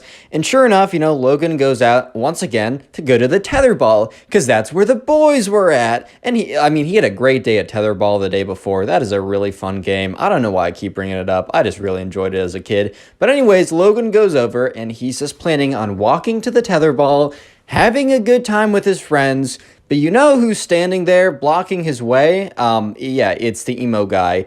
And the emo girl is sitting on the bench and she's looking at her emo boyfriend, right? But the emo boyfriend is standing there and he's like, yo, do you remember when you disrespected my emo girl?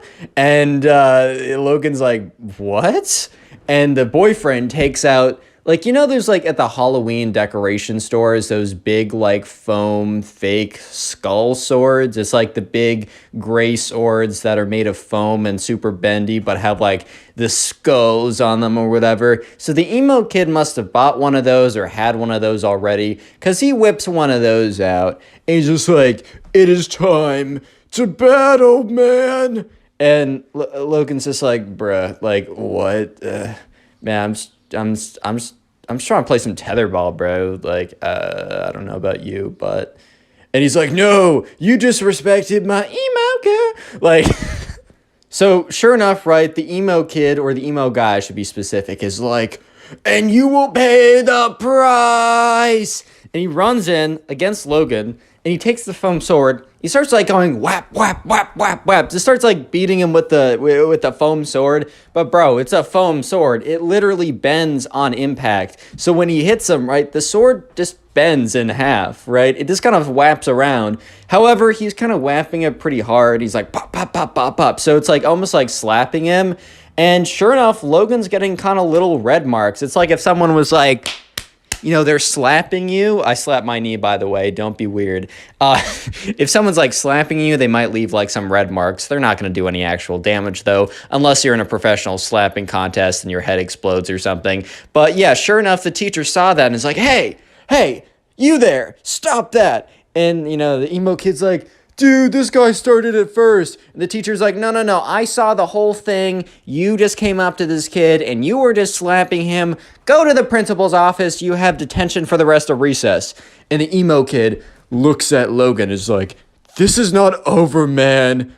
This is not over. A week goes by and nothing happens to Logan. Logan kind of purposely avoids the emo bench. And he does look over and he sees the emo boyfriend and the emo girlfriend all cuddled up, cursing out society, as always, right? And sure enough, right, he just thinks he's done. Logan thinks he's in the clear, that the emo kid has stopped his nonsense. But no, wrong. The emo kid has not stopped his nonsense. It's about to get much worse, believe it or not. So sure enough, a week goes by, and during that week, nothing happens. So Logan literally forgets entirely about the whole emo kid, whatever, disrespecting his emo girl type thing. He just doesn't even, like, think about it. Like, at the end of the day, he's just like, all right, whatever, man. I'm going to go play some tetherball, go hang out with my friends, play some, like, Yu-Gi-Oh cards. I don't know, whatever they do at recess. But one day, a week later, you know, Logan walks into school, and Logan has a couple classes before recess.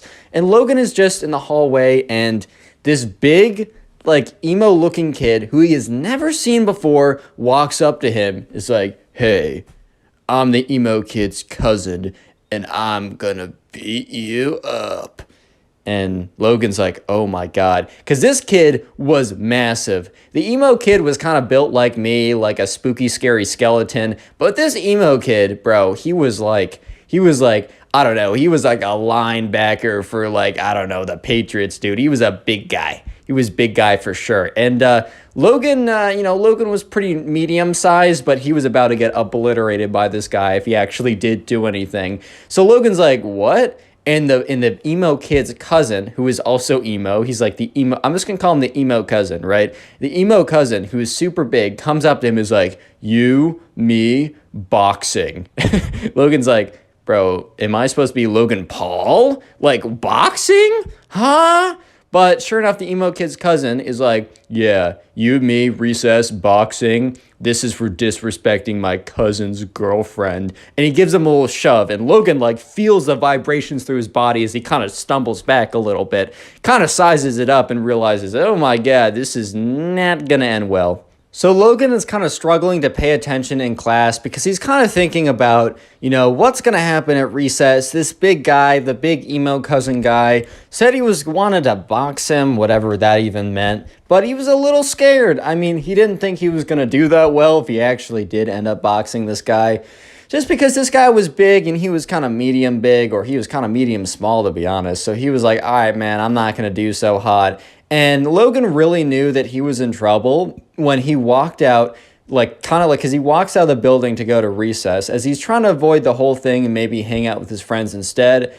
And normally people are kind of like, I don't know, dispersed around. Some are at the swing, some are playing basketball, some are at the tetherball, some are at the emo bench, whatever, right? But at this point, they were all huddled around. And when Logan walked out, they all turned to look at him. And Logan just knew at that point on that things were about to be pretty bad, if he's being honest. So Logan kind of just walks out there, and the crowd that's kind of circled around that was looking at him kind of steps to the side to show the emo girl, the emo guy, and the emo guy's big emo cousin all standing there. Apparently word got out that there was going to be a big boxing match or whatever. And here's the thing, right? Stuff like this never happens at Logan's school. So when people heard that this was potentially going to happen, everyone was like, all right, man, the basketball, the tetherball, the swinging, that can all be on hold because that can happen any day. But a boxing match between this kid and this big, emo guy who's doesn't even go here, this is not something that happens every single day. So sure enough, right, they were tuning in, they wanted to see what happened.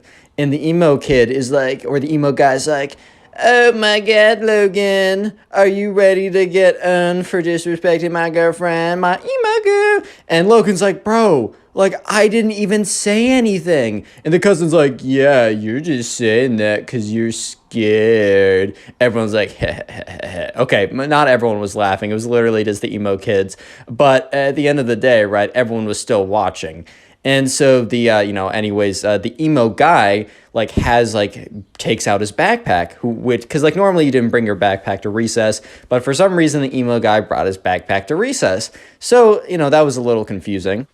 And yeah, so sure enough, he opens up his backpack and he takes out 2 pairs of boxing gloves. And Logan's just like, oh, so we're actually doing this. Oh, okay. So this is actually something that's okay. So Logan destarts to put on the boxing gloves and is kind of in his head, what am I doing? If I go along with this, I'm going to get destroyed. So Logan, midway through putting on the boxing gloves, is like, wait, I didn't agree to do this. He starts taking out the boxing gloves, and the emo cousin is like, well, then I'm going to fight you either way. If we do this officially, it'll be a fair fight. If you try and run away like a little weasel rat boy, then I'm just going to come after you either way. So you got no choice. And at this point, Logan, is actually really concerned. The whole thing was kind of a joke, and it was becoming less and less of a joke up to this point. But at that moment, he realized kind of how serious the situation is. Just a little word of advice for me. Don't get into any like fights at school. Just please, for the love of God, avoid all that stuff like the plague. If it's happening, just report it. Just get away from that stuff. But anyways, Logan's like, oh God, like this is really bad. And he was starting to get pretty nervous. And that's when that's kind of when like his guardian angel came in a sense, because this the school principal, 2 teachers, and 6 security guards, the entire security guard force at the school came in. People started dispersing. They started running away. The teachers pointed at all 3 of the emo kids. They also pointed at Logan, and the security guards kind of like didn't like apprehend them. They didn't like tase them and tackle them to the ground or anything, but they're kind of like, you 4, you gotta come with me. And the emo kid's cousin's like, I don't even go here. And the security guard's like, yeah, you still gotta come with us. And he's like, no, I don't. And they're like, we'll legit call the police on you if you try and leave. Like, don't even try. He's like, okay, whatever, man. So sure enough, all 4 of them, they were sent to the principal's office. And the principal and all the security guards were sitting around, kind of sat them down, and kind of just wanted an explanation of what happened. So the emo kids explained from their perspective, and then Logan explained from his perspective. And obviously his perspective is the perspective I just told. And apparently the emo kids' perspective was the same thing, but a little bit more dramatic, of like Logan disrespecting the girlfriend or whatever. But honestly, the stories were practically the same, which is a little weird. Like, why would the emo kids say exactly what was happening when obviously they were in the wrong? Apparently they didn't realize how dumb they were being.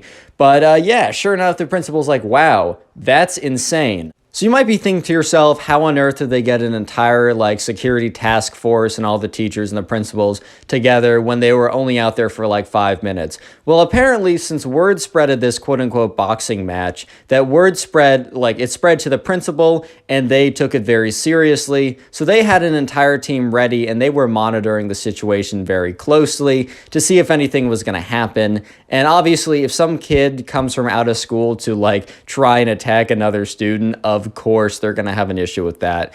So what happened was, Logan, since he was totally like in the right, you know, he was set free. He was totally fine. But and so was the emo girl, because she was kind of just a bystander, even if she did cheer it on. You could say the same for Logan for not standing up earlier. So those 2 were totally fine. But the emo guy, he was suspended for an entire week since he kind of orchestrated the whole thing. And the emo cousin couldn't be suspended or expelled because he didn't go to the school. But basically what happens is they ended up actually calling the legitimate police about this whole thing, explaining what happened, and the police ordered kind of like a semi-restraining order. I don't know if it was super official, but basically it said if this big emo cousin ever stepped foot on the school again, he would be like trespassing, and the police would have their rights to come and arrest him or whatever. So yeah. What even happened? That's what I'm asking myself. Click on the video right on now. screen right now. I know you'll enjoy it. Just click it. Do it. Today we get a story of a Minecraft kid that gets angry at his teacher, so decides that, you know, his revenge will be farting in the teacher's face and then going completely insane. This is probably one of the weirdest stories I have ever received, so sit back, relax, subscribe if you like stories, and let's call today's subscriber Noah. So this all happens one day when Noah is just chilling in his class, and there's another guy in his class, and we're gonna call this guy the Minecraft kid because he's obsessed with Minecraft. He's always wearing the creeper hoodie. You already know how it goes. And obviously, right, if you like Minecraft, this video is not against you because, bro, I love Minecraft. Look at the background gameplay. But anyways, right, so Noah was just chilling in class. And he looks to like his left, and directly like to the next of him, directly adjacent to him, is the Minecraft kid. And him and the Minecraft kid weren't like best friends or anything, but he had nothing necessarily against the Minecraft kid. And the teacher was beginning the lecture on whatever it was, and he sees the Minecraft kid, you know, he had his computer out because everyone had their computers out. It was like 6th grade, and that was like the first time that, like, you know, they were given school computers or whatever, or Chromebooks, or I don't even know. He had his computer out though. And like, you could have your school given Chromebook or school issued Chromebook, or you could bring your own computer. So the Minecraft kid, you know, brought his gaming computer. And the difference with today and any other day is Noah looked over and saw the Minecraft kid reach into his backpack, pull out a mouse pad and a gaming mouse. You know, one of those like gaming mice that like all light up and glow and all that stuff? Yeah, he whipped out one of those. And at first Noah's like, oh, he just wants to use a mouse instead of the trackpad. Like, that's totally understandable. Trackpad sucks. I 100% agree. And anyways, right, Noah doesn't even really pay that much attention. And that is until he hears the Minecraft soundtrack. Super, super, super loud. Minecraft soundtrack is beautiful. I've actually gone to sleep to it a couple of times on Spotify, but that's beyond the point, right? Anyways, right? So Noah is he realizes that the Minecraft kid next to him is not only not really caring that, he has his entire gaming setup out, he also just doesn't care that Minecraft music is blasting away. And sure enough, right, you hear the Minecraft soundtrack, you hear the walking footsteps in Minecraft, you hear him beating up some chicken and the chicken making squeaking noises or whatever. And so Noah's just oh my God, this kid's gonna get in a ton of trouble. But sure enough, right, the music was just so loud that the teacher turns around and looks at the Minecraft kid and is Minecraft kid, turn down that music. You can't be playing music in class. So the teacher didn't realize that this was just music to a video game. The teacher just thought that the Minecraft kid was playing music in class, which, sometimes kids have tried to listen to music, but normally they'd use headphones or whatever. And the teacher says, hey, no listening to music in class, you gotta be paying attention. So the teacher kind of doesn't think anything more of it and goes back to their work. And so the Minecraft kid, sure enough, just turns off the volume, but keeps on playing Minecraft. And it's super obvious because he's whipping his mouse around and clicking really fast and doing all this stuff. And obviously if the teacher paid really close attention, he would realize that the Minecraft kid was not just listening to music, but was not listening to music at all, but instead was playing a video game with music in the background. So anyways, right, Noah's dude, this kid's gonna get caught. And sure enough, right, the Minecraft kid, I think in the beginning was playing normal Minecraft, but then he goes on to one of those servers. I think he's playing Bed Wars or something, and this kid is really good at Bed Wars. And when you're really good at Bed Wars, a lot of times you'll be clicking super fast so that you can place more blocks, or maybe when you're fighting someone, you take less knockback and you might get more hits. So this kid starts butterfly clicking, which is when you take two fingers and rapidly slam your mouse with it. And sure enough, right, the kid in the middle of class starts spamming his mouse and Noah was just dude, that's so loud. And sure enough, the teacher turns around and is hey, Minecraft kid, are you playing video games in class? And the Minecraft kid legitimately keeps on clicking because apparently he's in the middle of a fight or something, a PvP fight, and keeps on clicking, ignores the teacher for a good 10 seconds. The teacher looks at him in disbelief, and the Minecraft kid looks up and is huh? And the teacher's shut off your computer. You're not allowed to be playing video games in class. First you're listening to music, now you're playing video games. That's super disrespectful and distracting. You're not just distracting yourself, you're distracting everyone else in the class, and that is totally not fair for them. And he said, and then the teacher followed up by saying, Minecraft kid, you're on super thin ice. Turn off your video game. So the Minecraft kid is whatever, man. And closes the computer, closes the computer screen, whatever, and kind of slumps back in his chair with his arms crossed because, man, he just, he wanted to play Minecraft. He didn't want to pay attention to whatever was going on in class, right? So at this point, Noah thinks that the Minecraft kid is done being stupid in class, but Noah was very, very wrong to say the least. Because anyways, right, Noah kind of goes back to paying attention to the class, trying to take some notes. He's trying to do well in this class. And then Noah, to his surprise, hears clicking noises. And he's all right, there's no chance that the Minecraft kid is back to playing his video games. But sure enough, the Minecraft kid had taken out his computer again and went back to playing Bed Wars. And once again, he's on his mouse going clicking it literally as fast as he possibly could. And that he's not being slick. He's not being anything he's not being clever or anything like that. Because the teacher immediately turns around and is Minecraft kid, I told you, you can't be playing video games in class. I already told you you were on super thin ice. That's it. If you can't pay attention and you're going to be distracting everyone else, then you can't be in this class. Go to the principal's and principal's office and she'll deal with you. And the Minecraft kid just looks at him and says, what did you say to me? And the teacher's no back talk. Go to the principal's office now. And from here on, things were about to get much, much worse. But real quick, comment Minecraft down below if you want to harden your comment, as Minecraft is the secret word of the day. And by the way, if you've been binge watching my videos, please leave a comment like this down below so I can heart it, maybe reply, just so I can know that you're doing it and say thank you. Because when you watch a bunch of my videos in a row, it really does help out the channel more than you can even imagine. And I mean, also, if you want to be like this guy, I'm not saying to leave a playlist of my videos on overnight when you go to sleep with the volume on 1%, but I'm also not saying not to do that. Wink. Wink, wink, wink, nod, smile. Anyways, back to the story. This is where it gets crazy. So at this point, the teacher has told the Minecraft kid that, he needs to go to the principal's office right now. And the Minecraft kid is not happy about this at all. And so sure enough, the teacher, let me just paint the picture for you guys. The teacher is sitting down at their desk, at their chair, whatever, right? And the Minecraft kid walks up to go to like the door to leave the class, presumably, right? Because he has to go to the principal's and whatever, right? So he walks up to the front of the class. At this point, everyone has kind of been paying attention. Noah's like, wow, like this kid, whatever. I mean, the punishment fits the crime. If you're being an idiot, like play stupid games, expect stupid consequences, like it is, or expect stupid prizes. That's the actual phrase.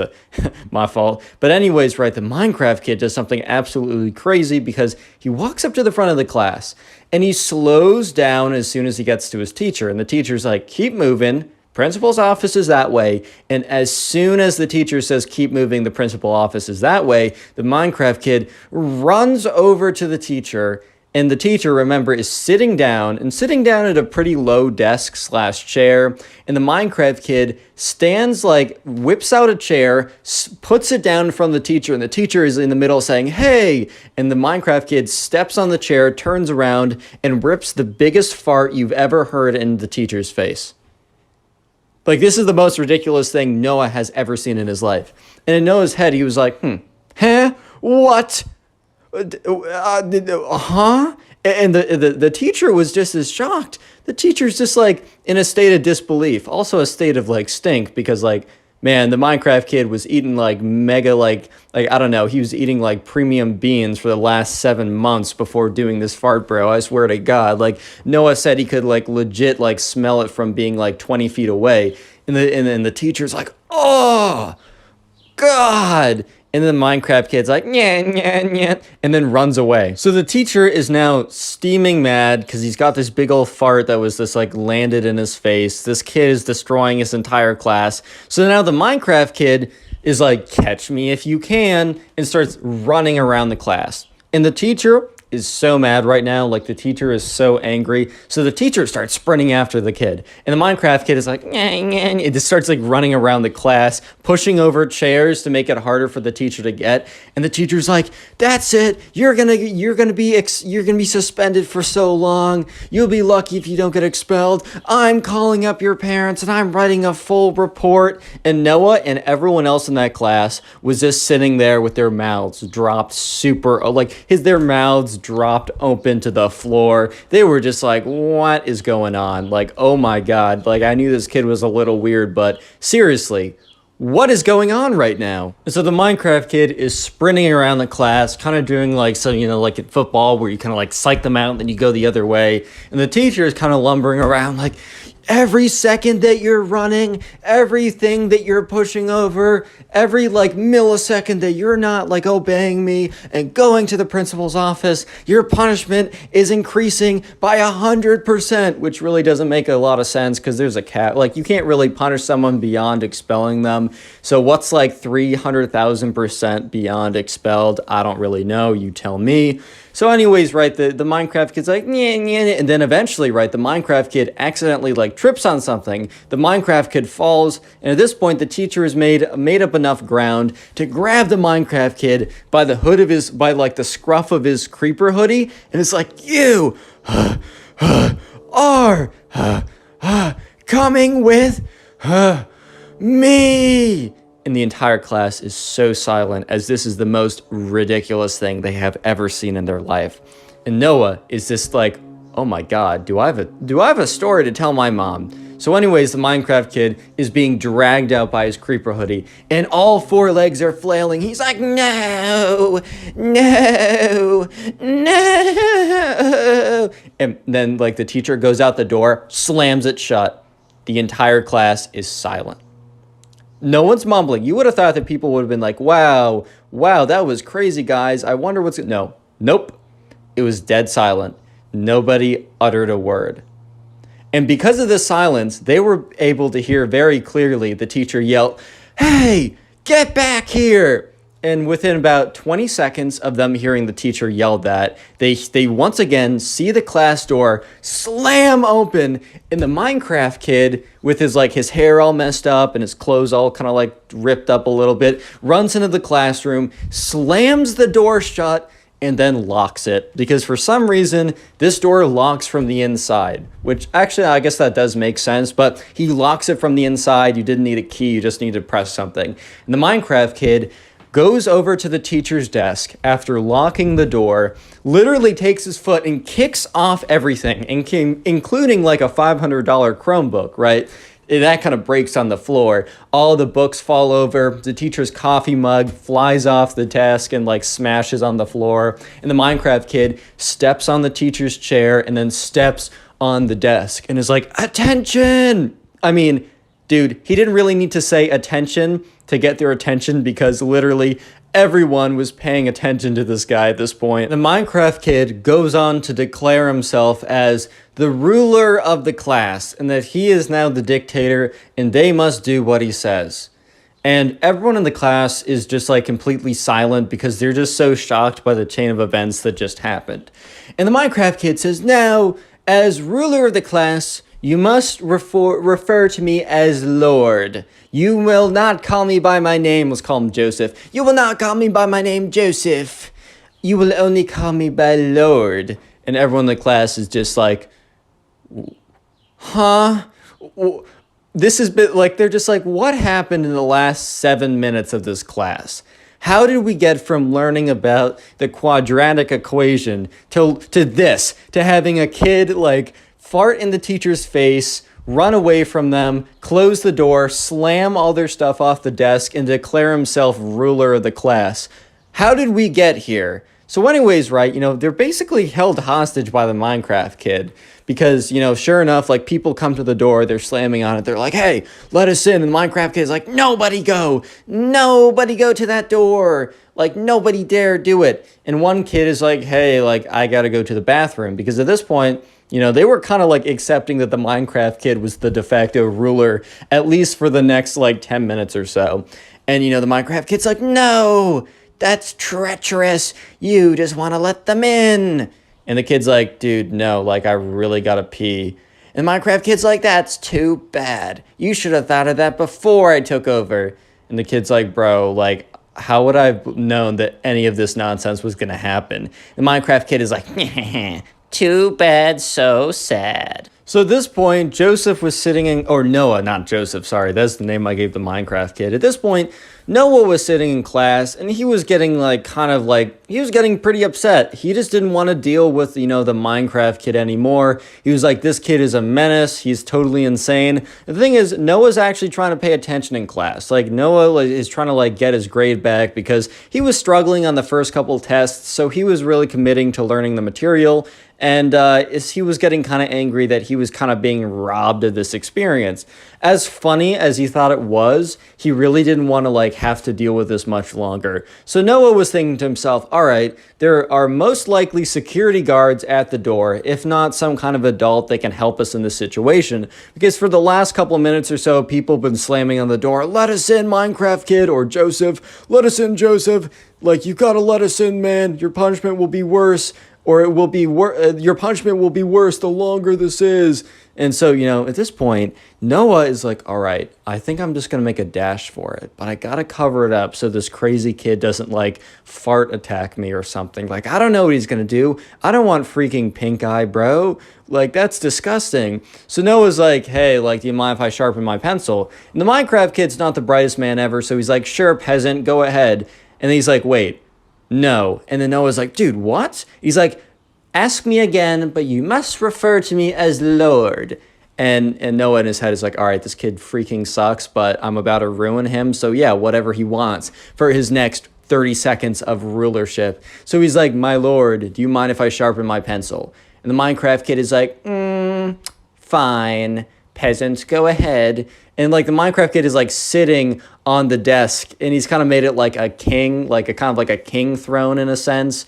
And everyone is kind of like whispering to each other, like going on their phones, like trying to like contact people. But sure enough, right, Noah kind of walks up and is very calmly walking towards the pencil sharpener, which was on the other side of the room as the door. It was towards the front of the room, which means he didn't have to do a massive sprint, but it was kind of on the other side. So he's walking very slowly to the pencil sharpener, and that's when he's able to look out the door. And sure enough, there are like he sees the outlines of two pretty big guys, and he's like, all right, these are the security officers.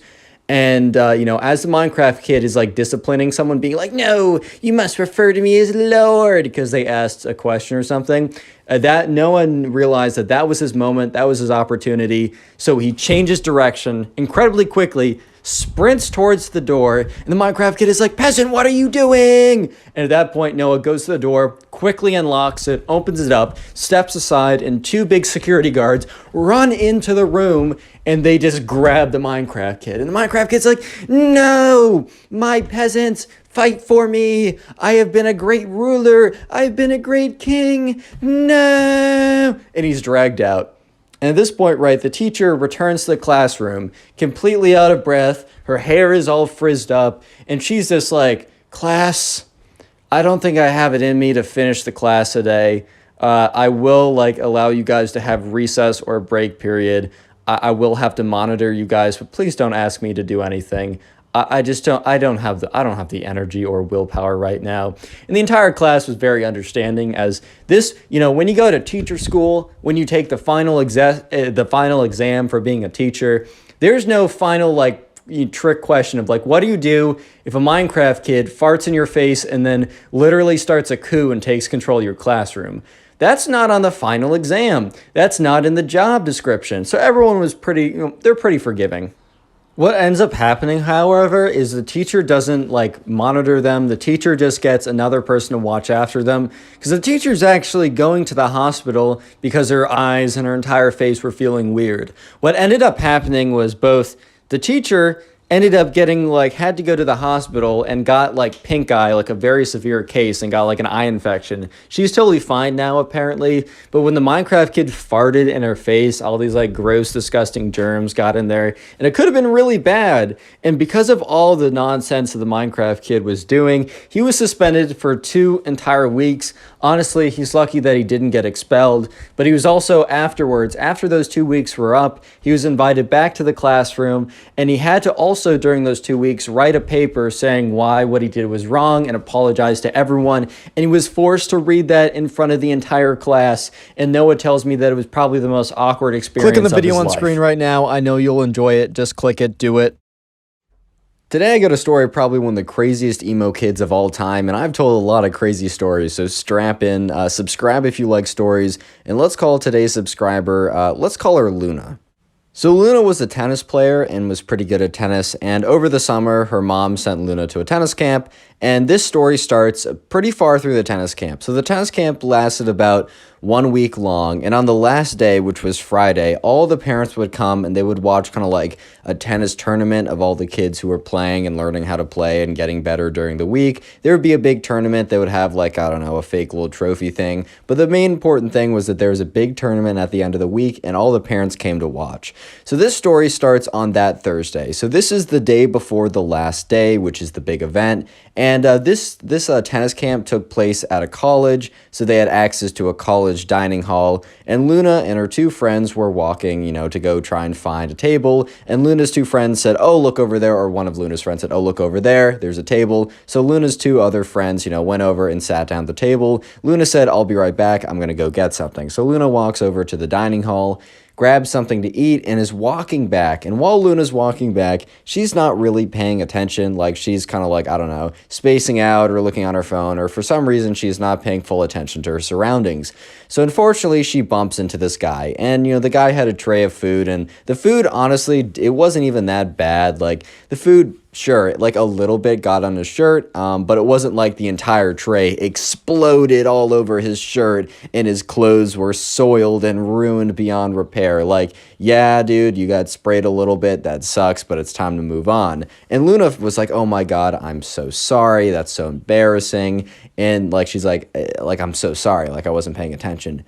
And this kid, Luna's looking at this kid, and this kid is very clearly like an emo kid. And by the way, there's nothing wrong if you dress like goth or emo or whatever. It's a style, and I think a lot of my viewers have the style, and I don't personally do it myself. That isn't my style, but I rock with you if you do that. No hard feelings. However, if you're like this emo kid, bro, you got to change some things in your life. That's all I'm saying. Because this emo kid looks at Luna, looks her dead in the eyes, and then takes out a book. And Luna's like, what? And the emo kid, so he has this book in his hand, and Luna notices that there's like ancient hieroglyphics. Dude, my brain is not working right now. There's like ancient like letters and all these like symbols on the book. Basically, it looks like a wizard or witch book or something. And Luna's thinking to herself, all right, there's no shot that like that's actually like a wizard book or something. And the emo kid reaches into his back pocket and takes out a wand. So he opens up the spell book and he's waving his wand around. He's like, you have made a great enemy. You have made a great mistake bumping into me on purpose. And Luna's like, it wasn't on purpose, man. Like, I swear to you, like, I wasn't paying attention and I apologize for that. I should have been paying attention. You're right. Like, that's on me. However, like, come on now. It was an accident. I don't know what you're doing. I don't know what kind of nonsense doobly-doop you're doing right now. But he's like, silence, mortal. And he's like waving his wand around. He's like, hibbity-bibbity-bobbity-boo. I put something like super goofy, but like supposedly like, I don't know, wizard tongue or something. He's like, beepity boop, I'm like, okay, bro, like, let's calm down now. And he's like, there, you've been cursed. And he slams the book shut with one hand, puts the wand back in his pocket, puts the book back into his backpack, which he was carrying around. Or I guess not a backpack. I guess it was like a tennis bag with a racket in it. And the emo kid walks off. And Luna is just standing there, just kind of like, what just happened? Like, can we just have like a little pause and a rewind of what just happened here? Because I don't think that like I really understood what was going on, because there's not a shot that actually just happened. So Luna goes back to the table with her two friends, and her two friends are like, what took you so long? And Luna's like, well, I actually have a very interesting answer that I bet you guys were not expecting. So Luna tells them the story, and they're like, one of them was just like, oh my God, that's crazy. The other one was like, dude, like, I know that kid. Like, I was in a tennis group earlier this morning. We're practicing forehands. I know that kid. He was so weird, bro. He was all like, okay, he wasn't like the other emo kid, bro. I'm just playing around. But he was like all like in the corner, hushed away. And when the coach like said to him it was his turn, he kind of like looked up at him and flicked his long dark hair back, kind of sighed, and then like, hit a forehand or something. And they're like, that kid was super weird, but I had no idea that he was like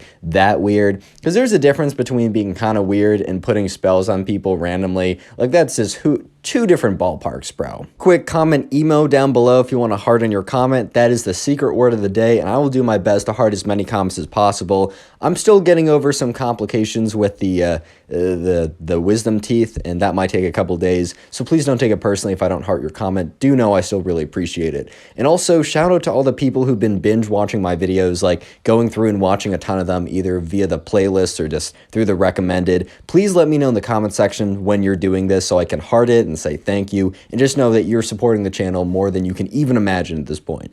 I really appreciate it. Back to the story. It gets crazy. Anyways, right, so the next day rolls around, and remember that, Luna was at a tennis camp, and on the last day, which was the next day, because this whole spell incident happened on a Thursday, and the last day was on a Friday. So it was Friday, it was the last day, and it was only like a half day because the parents would come and pick you up by the end of it. But anyways, right, there was a big tennis tournament and all the parents came to watch. So it was a pretty big deal. And so everyone was sitting around on the tennis court, and like the coach was standing at the very front. Everyone was sitting on the tennis court, and he was reading off his list of like, all right, guys, like, thank you for all your hard work this week. And finally, it pays off. just know that, win or lose, like, we just want to make sure you have a fun time and that, I mean, there can only be one winner, so you can't take it that personally if you don't win. The most important thing is to, like, good sportsmanship and have a fun time. And anyways, let me read off the pairings. So the pairings were read off, and Luna had a first round match where she played against some random guy or something, and she was better. She was probably one of the top 10 people at the camp. She didn't expect to win the tournament. I mean, the other people, were some people that were much better than her, and maybe they're having a bad day or whatever, but Luna just wanted to go out there, have some fun. So Luna's first round match went down really well. She won 6-2, 6-3, which is pretty solid win. If you guys know tennis, I used to play tennis a lot back in the day. That's why I can tell this story so well, at least the tennis parts. But anyways, things get really interesting when Luna goes into her second round match. The second round match is against a familiar character that you guys may or may not remember from earlier in the story. Yes, Luna is playing the emo kid, and let me just say that Luna did not forget the emo kid, but very well the converse is true too, because the emo kid had not forgotten about Luna either. Which means, yes, Luna versus the emo kid are about to play after the emo kid put a spell on her. And Luna's just looking at her opponent like, there's no way. There's no way, man.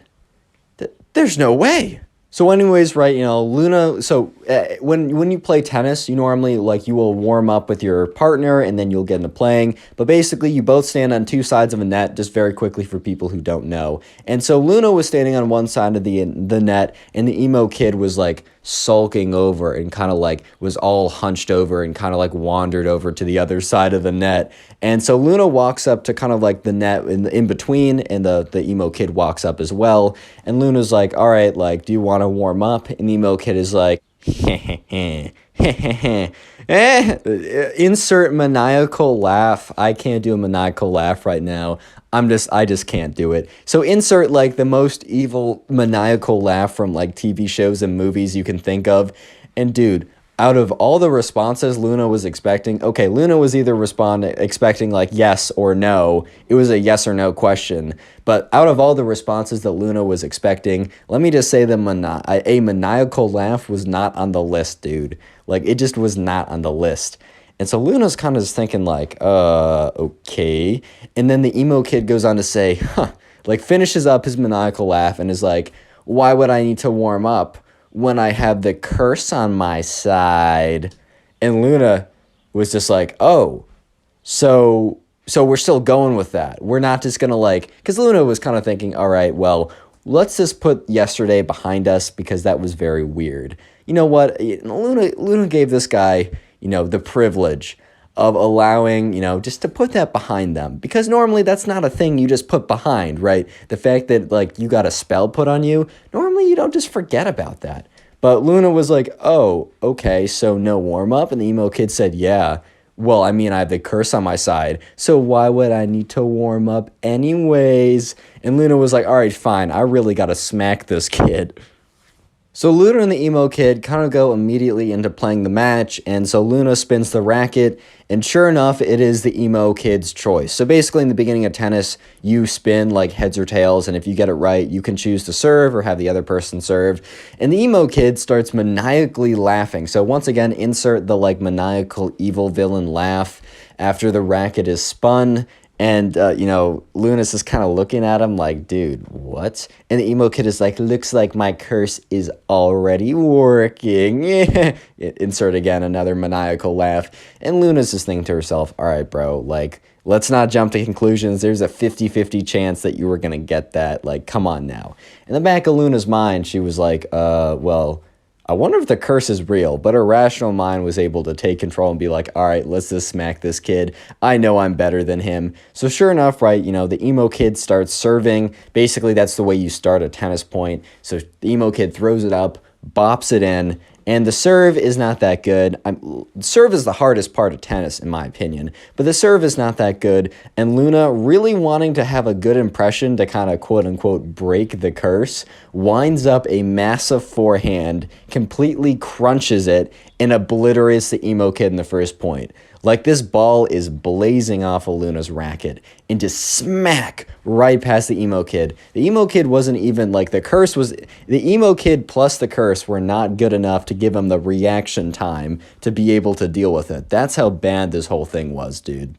So Luna looks up at the emo kid, giving her the dirtiest look ever, because I don't think the emo kid realized that Luna was one of the top players at the tennis camp, but he now realized that, he was probably not going to win this. I think he walked in with a lot of confidence, also trying to scare her off because of, like, he remembered, oh, this is the girl I put the curse on. Odds are he would have, like, if this was a different person, he would have put a curse on them beforehand. Like, he would have walked up to the tennis net, whipped out his magic wand, and been like, blah, you're now cursed or something, just to mess with their head. But since he's already done that, right, he was trying to use that as leverage. But anyways, the match continues, and the emo kid is getting destroyed. So at this point, the emo kid is down about 3-0, and they're only playing one set. Basically, in tennis, you play to 6 games. Whoever gets to 6 games first but win by 2 wins. And if you get to 6-6, you play a tiebreaker. But anyways, right, Luna's up 3-0. So absolutely smoking the emo kid. And it's Luna's serve, and she serves it in, and it is very clearly a winning shot. However, it was close, right? It wasn't like, it was clearly in, but it wasn't like in by so far that, like, you'd have to be, like, crazy to say that it was out, right? And the emo kid was, like, out. Because if you don't know, you make your own calls when you play tennis. There's no umpire unless you're really good. And this was a lower level. I think in the final match, like the final match of their big tournament, they might have, like, someone, like, officiating it. But the emo kid was, like, out. And Luna kind of looked at him like, no, dude, that wasn't. But, like, she can't really do anything. So they keep playing, right? And Luna continues to crush this kid, continues to crush this fool, bro. Like, and the emo kid continues to cheat. However, the emo kid is really only cheating when it's, like, I don't know, kind of close. So if, like, Luna hits a really good shot, but it's kind of close, the emo kid will just call it out. And this is super frustrating to Luna because she's losing a lot more points than she needs to, but she's still winning. It's currently 5-1. So if Luna wins one more game, then it's over, right? She wins the match, and, like, it's done with the emo kid. And at this point, right, I think other matches were kind of, like, getting on with, and, like, there were, like, more people were finishing. So parents were kind of, like, coming over and they were watching, and, like, more of the staff officials decided to watch this game just because less matches were being played because more people were winning and losing and kind of less matches were going on. So at this point, right, it was like 5-1 Luna, and there were a bunch of people watching at this point. And so Luna hits a shot that is very clearly a forehand winner. She hits it, smacks it. It's not even like the other ones that is kind of close. This one was so clearly in, it was in by like 2 or 3 feet. And the emo kid is like, that was out, by the way. And Luna's like, dude, like, I've been letting you have some really close calls recently, but that was so clearly in, I don't know how else to say it. Like, I give you the benefit of the doubt of all the other stuff, but that one was so clearly in, I can't let it stand. Luna basically slips, and she's like, nah, I'm done, bro. And the emo kid starts getting mad, and he's like, hey, like, you must respect my authority for point calling. And I guess technically you do, but then again, like, one of the camp people was watching the whole thing go down, and he started to pay more attention. So he's watching the emo kid, and the emo kid is getting so angry. So once again, they start another point. The emo kid takes that point, even though he's obviously losing, right? And Luna hits another shot, and the emo kid, it's not even that Luna's shot was good. The emo kid just shanks it into the net, like he completely misses it. And the emo kid was like, oh, by the way, your shot was so out. And it was so clearly in. And Luna's like, dude, you can't just call everything out when you lose. And at this point, the emo kid said, like, I'm going to do what I want because it's my authority and you have to deal with it. And at this point, right, the camp counselor had kind of noticed what was going on and was like, I got to come in here. I got to put a stop to this. So the camp counselor, starts to walk on the court and is like, what's going on, guys? And the emo kid is so angry at this point because he's losing and he's just mad. And oh my God, this is where the emo kid snaps. So the camp counselor is walking over to the emo kid and is like, all right, can you explain what's going on here? Like, it looked like that point was very clearly in. Why did you call it out? And when the camp counselor says to the emo kid that it was clearly in and asked him, kind of questioned his call, the emo kid, already super salty and already molding super hard, being super angry already, just completely loses it, and he takes his racket and he goes, rah, and he whips around and he smashes it into the camp counselor. And like the camp counselor stumbles back and it's like, oh my God. Because like the racket had hit his arm. It had like broken the skin a little bit. So it was a little bloody and it wasn't that bad. He didn't break anything. He didn't like hit a major artery or something. But the racket smashed into the camp counselor and like kind of like broke into his skin. So the camp counselor starts yelling like, are you crazy? Like, why would you do that? I was literally asking about a call and you attacked me. And there was another camp counselor watching the whole thing and he starts walking in. But before they could do anything, you see this woman with kind of like a side part, like it kind of like the Karen haircut. Maybe she was a nice woman, but I'm just describing what I was told. By the way, the story was sent into my Instagram. Go ahead and follow me there. It's in the description. Even if you don't want to send in the story, just follow me there. It makes me feel good. But anyways, this woman walks on the court who kind of looks like a Karen. Maybe she's super nice. I'm just saying it how it is, right? Walks on, grabs the emo kid by the back of by like the scruff of his shirt and drags him away. And he's like, ma'am. He's like, ma'am, I was winning. The emo kid literally had the audacity, as he was being dragged off court for attacking one of the camp counselors, to say that he was winning. What? Yeah, so the other camp counselor, I mean, the one that got hit with the rackets, like, I got to get this checked up. Like, I think I'm fine, but, like, I just want to make sure that, like, it didn't break anything farther because his skin was kind of bloodied up. And the other camp counselor, the one that was not attacked by the emo kid, walked up and said, hey, Luna, like, sorry you had to deal with that. We're giving you the win, obviously. And so sure enough, Luna went on. Luna didn't win the tournament, but, you know, did pretty well. And the emo kid was nowhere to be seen after he's dragged off by his mom. Presumably, his mom was like, all right, like, we're done. Grabbed him and just dragged him off. Click on the video dude. on screen right now. I know you'll enjoy it. Just click it. Do it. Today we got a story of this kid who thinks that he's a wizard and tries to put spells on the subscriber, bro. It's pretty funny, so sit back, relax, subscribe if you like stories, and let's call today's subscriber who sent in the story, let's call him Jacob.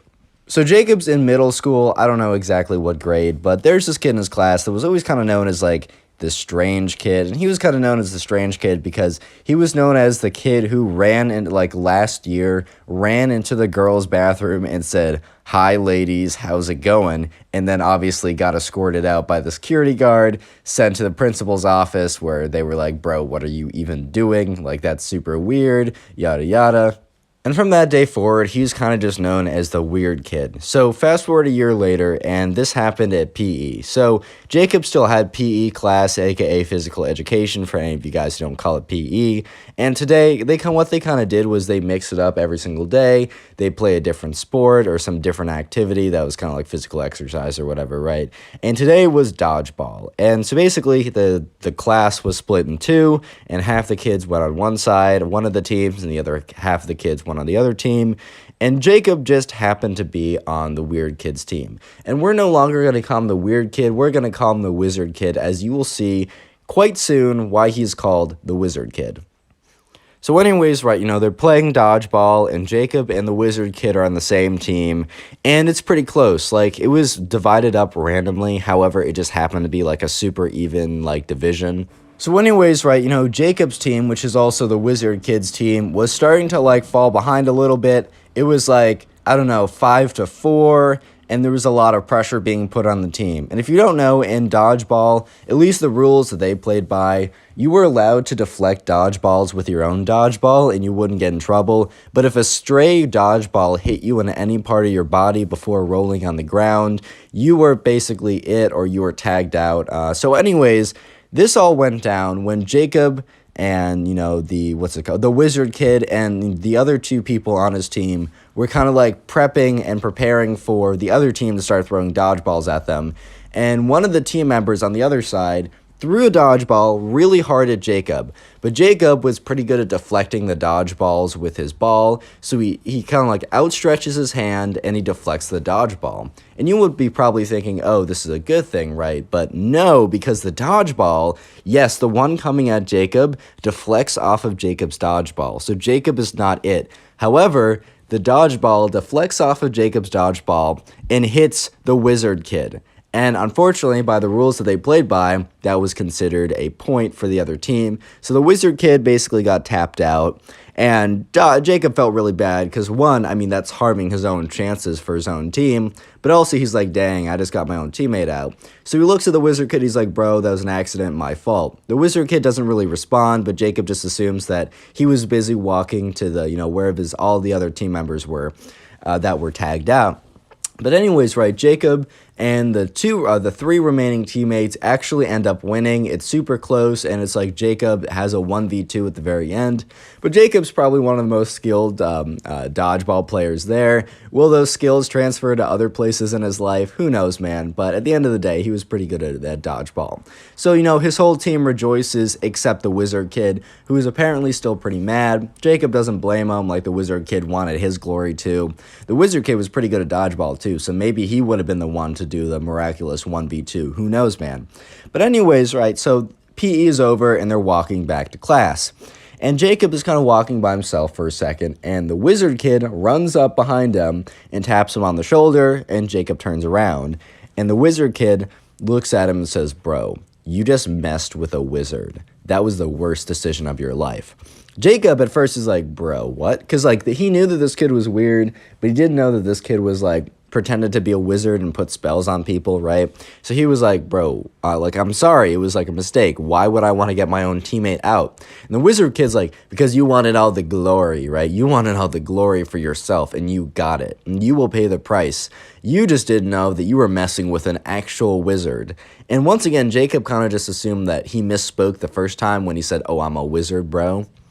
But then when the weird kid, aka the wizard kid, said it again, Jacob started to realize that no, this kid was not joking. He actually thought that he was a wizard. So Jacob's like, man, seriously, I didn't mean to do it. I wanted my team to win. I didn't care if I was to get out for my team to win, I would have done it. I seriously don't care.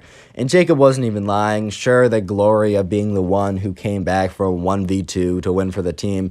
Yeah, he's not gonna lie. It was pretty sweet. However, still wasn't worth, it still wasn't worth, it wouldn't be worth losing, right? The glory, he would much rather win than have the glory taken away. But anyways, right, the next day rolls around, and this is when Jacob starts to understand why the wizard kid calls himself the wizard kid. Because he's sitting in class, and Jacob was kind of sitting towards the back of the class, and he happened to have a seat next to him open. And sure enough, right, he had one class with the weird wizard kid, right? And the wizard kid normally sat at the very, very, very front of the classroom, right? But this time, he walked all the way back and sat right next to Jacob. So Jacob right away kind of realized that this was not a coincidence. And the wizard kid is like, hey, do you want to see something? And Jacob's like, bro, what? Class is starting. Because the teacher had already started to be like, all right, class, turn a page, whatever. And Jacob's like, bro, we got to pay attention. Sure, maybe after class, but not now. And the wizard kid's like, all right, too bad then. And Jacob's like, okay. So Jacob takes out his textbook and is starting to open to the page that he's supposed to be. And then sure enough, right, the wizard kid says, hey, Jacob, turn, look at me. And Jacob's like, dude, what? And as he turns his face, the wizard kid blows a pile of glitter into his face. And Jacob starts coughing. He's like, bro, what did you do that for? And then the wizard kid starts going, oobly doobly, oobly doobly, just some real nonsense, pretending it's wizard speak or whatever. And he's like, you just got a curse put on you. And sure enough, right, the teacher looks over, and I think the teacher was just having a bad day, because the teacher's like, you two, go to the principal's office. You're being a distraction. And I mean, Jacob is kind of looking at the teacher like, I was just here, I was just sitting here, and the teacher's like, did you not hear me? Both of you go to the principal's office. Kind of just because I think the teacher was having a bad day and just assumed that they were both being distracting and disrespectful and not paying attention.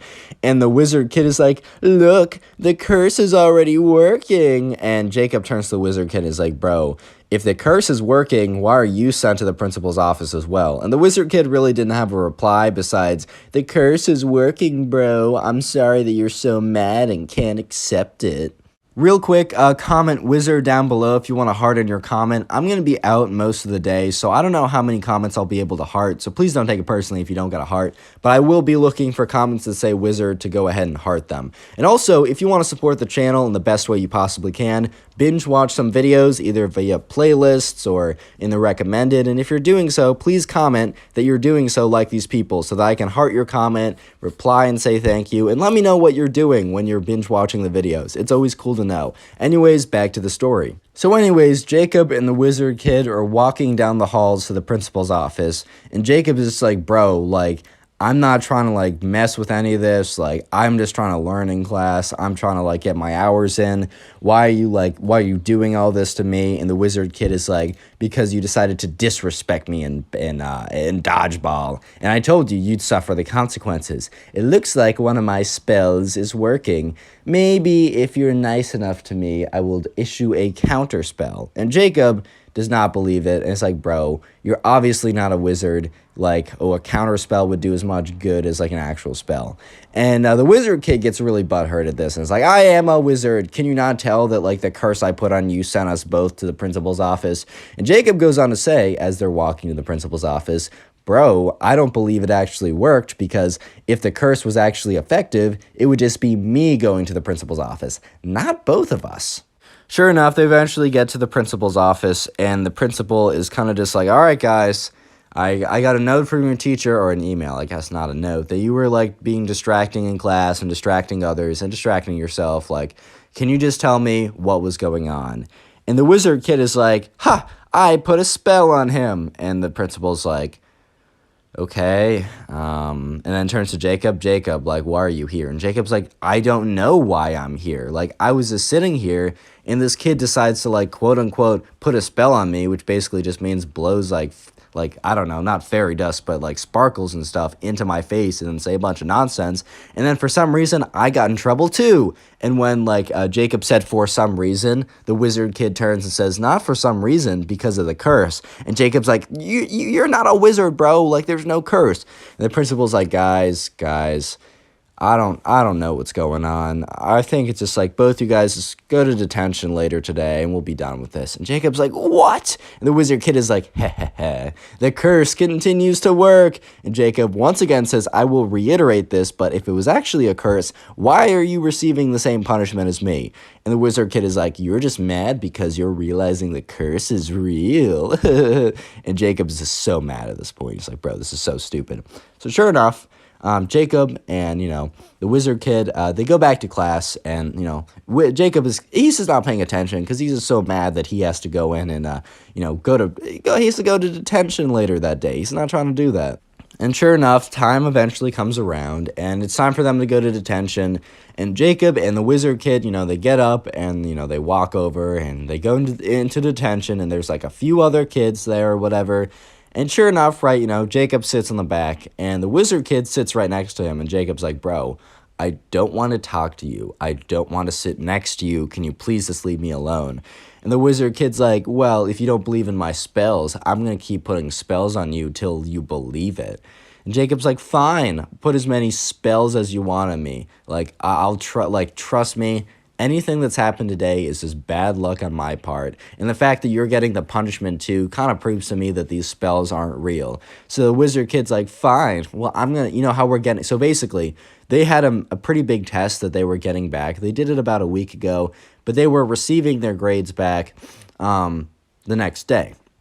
So the wizard kid's like, fine, well, I'm going to put a spell on you. And because of the spell, you're going to fail the major test we're getting back. And Jacob's like, well, I know I did pretty well on it because I knew the answers to basically every question, and the teacher's already graded them, so it's not like the grade will be changed, so sure, let's, put a spell on it, right? And Jacob's like, well, how about you also put a spell on your test to make you do well, so that I'll fail and you get an A. And if that actually happens, both of those things happening, right, I'll believe that you're a wizard, all bow down, all accept your glory as a ruler or whatever, right? The wizard kid's like, fine, like, fair enough. And the wizard kid, like, takes out a little stick and starts waving it around, is like, biddly boodly, goodly billy. It just says something like nonsense or whatever. And so at this point, Jacob was like, all right, well, this is going to prove to this kid that, like, his wizard powers are fake, because I know for certain that, I did well. However, Jacob is starting to feel like, wait, because remember, dude's in middle school, don't make fun of him, but he's like, wait, what if this kid actually does have wizard powers? What if this kid can actually put a spell on me, right? And he's like, no, that's ridiculous, Jacob, come on now. But Jacob's like, wait, did I just give myself an F? But then he realizes, wait, no, like, come on now, like, okay, obviously, I did well on this test. And the kid's gonna realize tomorrow that he's a fraud. Sure enough, eventually, detention or, I don't know, whatever they were in, it ends, and the next day rolls around, and they go back to the class where they both had a major assessment being passed back. And this time, right, Jacob makes sure that the wizard kid sits right next to him. He's like, all right, well, we're gonna see if your spell actually works. And the wizard kid is like super, I don't know, he's like super full of himself. He's like, I don't know why you'd want to fail an assignment you work so hard on, like, just because, like, you wanted to test if I was actually a wizard, like, that's so ridiculous. You just played yourself, bro, stuff like that. But sure enough, right, the teacher eventually goes around and starts handing back the tests. And the first test that was handed out was Jacob's. And Jacob got an A on the assessment. So he takes the paper, flips it around, and shows it to the wizard kid. He's like, oh, looks like your spell didn't work. And he's like, well, so, and Jacob's like, all right, just admit it, checkmate, I got you. And he's like, well, the problem is actually that, I just didn't do the spell properly. And Jacob's like, all right, well, did you do the spell properly for your test? And the wizard kid's like, oh, yes, 100%, I'm getting an A on this. And to be fair, Jacob was definitely kind of like, he was kind of being a little risky here, because the wizard kid maybe was also like really smart or cheated or something, but for some reason, maybe the wizard kid actually did get an A. But Jacob was kind of like assuming that the kid was going to be too busy doing spells to actually study. So sure enough, the teacher hands back the wizard kid's paper, and you could already tell that the kid did not do well, because the teacher handed back every single test face up except for the wizard kid's test, handed that one face down. And yeah, sure enough, the wizard kid flips over the paper, and Jacob is watching, and there's a big F in a red circle. And the wizard kid, after seeing the F, quickly flips over his paper again, and is like, look at that, I actually got an A. Looks like my spells are right. And Jacob's like, bro, I saw the F. Like, I know you failed this. You're probably too busy doing the spells to actually study. The wizard kid's like, no, bro, I got an A. And, like, I think Jacob did this quick enough that the wizard kid was just not able to react. Because sure enough, right, Jacob reaches over and quickly flips over the wizard kid's paper, and there's a big, massive F and a circle on it, being like, oh, so you got an A now? The wizard kid's like, that's just a typo. You can ask the teacher.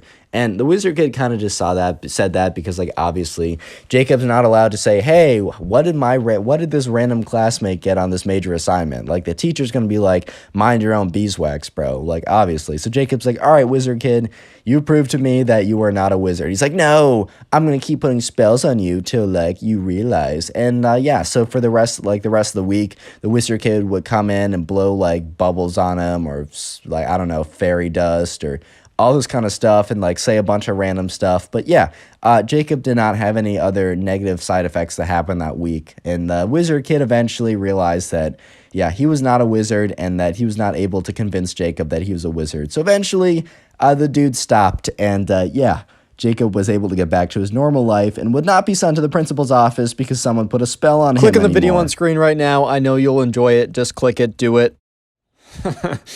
Okay, how do I introduce a story like this, man? I mean, you guys can read. You've read the title. All I can say is strap in, buckle up, because this is going to be quite the ride. Subscribe if you're new and you enjoy stories. And let's call today's subscriber who submitted this, let's call this guy Mason.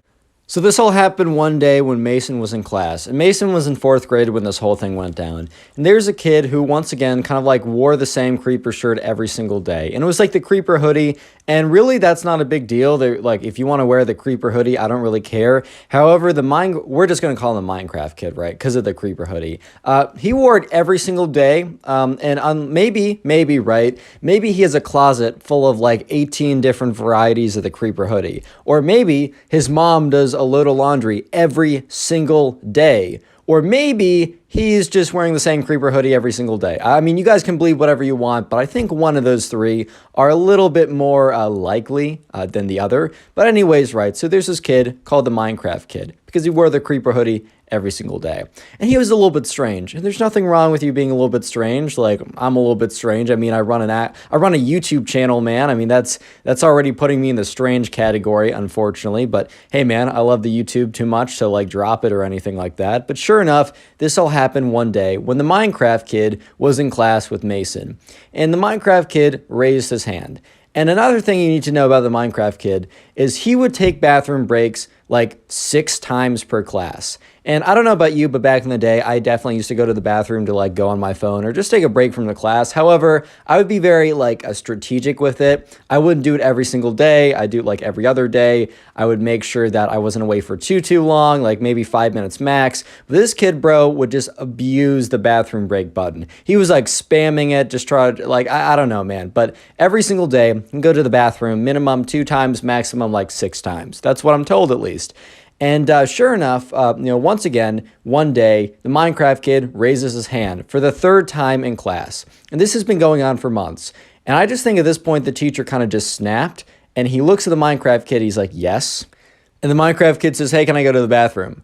And here's the thing, right? The teacher should not have reacted in the way that he reacted because maybe this kid has like IBS or something. Maybe he has to go to the bathroom like a ton per day. However, if he did, it was not registered with the nurse, or even if it was, the nurse did not communicate that properly to the teacher, which she probably should have, or he probably should have, just because, I don't know, if a kid's going to the bathroom 7 times per day, that might be a little suspicious to the teacher. However, the teacher was kind of just assuming that the kid was just going in to like go on his phone or whatever. And that was probably the case, but I mean, you really don't know. But after the Minecraft kid says like, hey, can I go to the bathroom for like the 3rd time? The teacher's like, you know what? No, you can't go to the bathroom. And the whole class kind of turns around and is like, wait, whoa, pause. Like, hold up now. Like, this kid's been asking you to go to the bathroom like 7 times a day for the last 6 months. And now you're saying no? Like, what changed, man?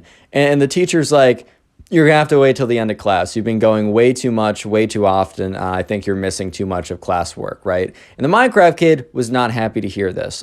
For all we know, maybe he actually did have to go to the bathroom. But Mason, to be fair, right? Mason has gone to the bathroom. He's the subscriber who submitted this story. He's gone to the bathroom at times when the Minecraft kid has been in there.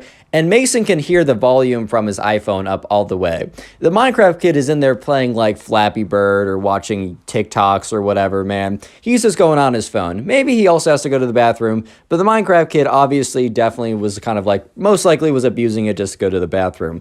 But sure enough, the Minecraft kid raises his hand again. He's like, I gotta go. And the teacher says, like, Minecraft kid, you've gone like 6 times during class, every single day for the last 6 months. You're missing out on class time. Please try and like conserve your like bathroom breaks. I will let you go, but just give it a second. I just can't let you go and disrupt the class like 1,000 times every single day. And the Minecraft kid was getting kind of angry. And he didn't say anything. He wasn't like, no, I really gotta go. And the Minecraft kid also didn't just stand up. Unfortunately, I think the Minecraft kid watched a little bit too much South Park. If you guys know what I'm talking about, there's an episode of South Park, which is a TV show kind of aimed for adults, so I wouldn't go search this up if you're too young, but there's this kid named Cartman. And one time, Cartman needed to basically go to the principal's office, so he decided to do number 2 on the desk of a teacher. And I think the Minecraft kid got a little bit too inspired by Cartman, because the Minecraft kid is like, you're going to want, like, I need to go to the bathroom, and you're going to regret it if you don't let me. And the teacher kind of turns around kind of sharply and looks at him and says, like, you shouldn't be threatening people. Like, that's a very bad thing to do. Like, you shouldn't be doing that. He said, you know what? Just because you're threatening me and said in such a threatening voice, "You're not allowed to go to the bathroom for the rest of the class." And this only made the Minecraft kid even more upset. And Mason is just sitting here watching this back and forth. And Mason kind of feels a little bit for the Minecraft kid because maybe he really needs to go. Maybe the first 2 times, yeah, I mean, it is kind of karma if you were just going to the bathroom 6 times per day just to go on your phone. However, right, I mean, maybe he really has to go, man. It's kind of cruel to like not let someone go to the bathroom when they really need to. But he did just go like 5 minutes ago and 10 minutes before that. So, I don't know. Anyways, right, Mason was sitting there, and the Minecraft kid raises his hand for a final time and says, "You're going to let me go or you're going to regret this." And once again, the teacher's like, "If you threaten me again, you're not going to be allowed to go to the bathroom ever again when you're in my class." And at this point, the whole class is like, oh, I don't know if they're actually like hyping up like that, but things were getting legit and they could feel it for sure. They're like, "Oh, dang, dude, like stuff's getting real," right? And sure enough, the Minecraft kid says, "Very well, have it your way." The teacher kind of like has a little bit of a smile, but quickly brushes it off, probably because he felt like he won that discussion. Like, all right, well, this kid who's been abusing the bathroom system has lost, and I won as a teacher and I asserted my dominance. However, right, dominance was not asserted. In fact, I don't even know how to explain what's about to happen, so I'm going to do my best. Bear with me. Because the Minecraft kid, he kind of like stands up. And the teacher is currently facing the board, so the teacher doesn't notice the Minecraft kid stand up. However, Mason, the subscriber who submitted this story, as well as a bunch of other people, by the way, Mason submitted this to my Instagram. It's in the description. You should go follow it, even if you're not going to go submit stories. Give me a big number and make me feel good. Anyways, Mason is watching this whole thing go down, and he sees that the Minecraft kid stands up from his desk. And then the Minecraft kid stands on his chair.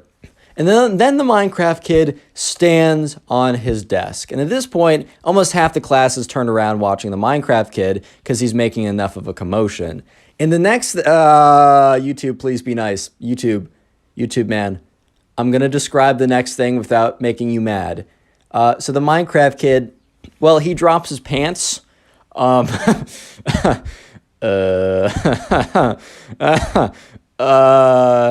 drops his pants. And he says, "Teacher," and the teacher turns around and is about to be like Minecraft kid for the last time. And he turns around and is like, "What? What? Huh?" And the Minecraft kid is like, "Teacher, I told you you would regret not letting me go to the bathroom." And just to put it very, just to be point blank, just to be straight up, just getting right to the point. Yeah, he just number 2 on the desk, man.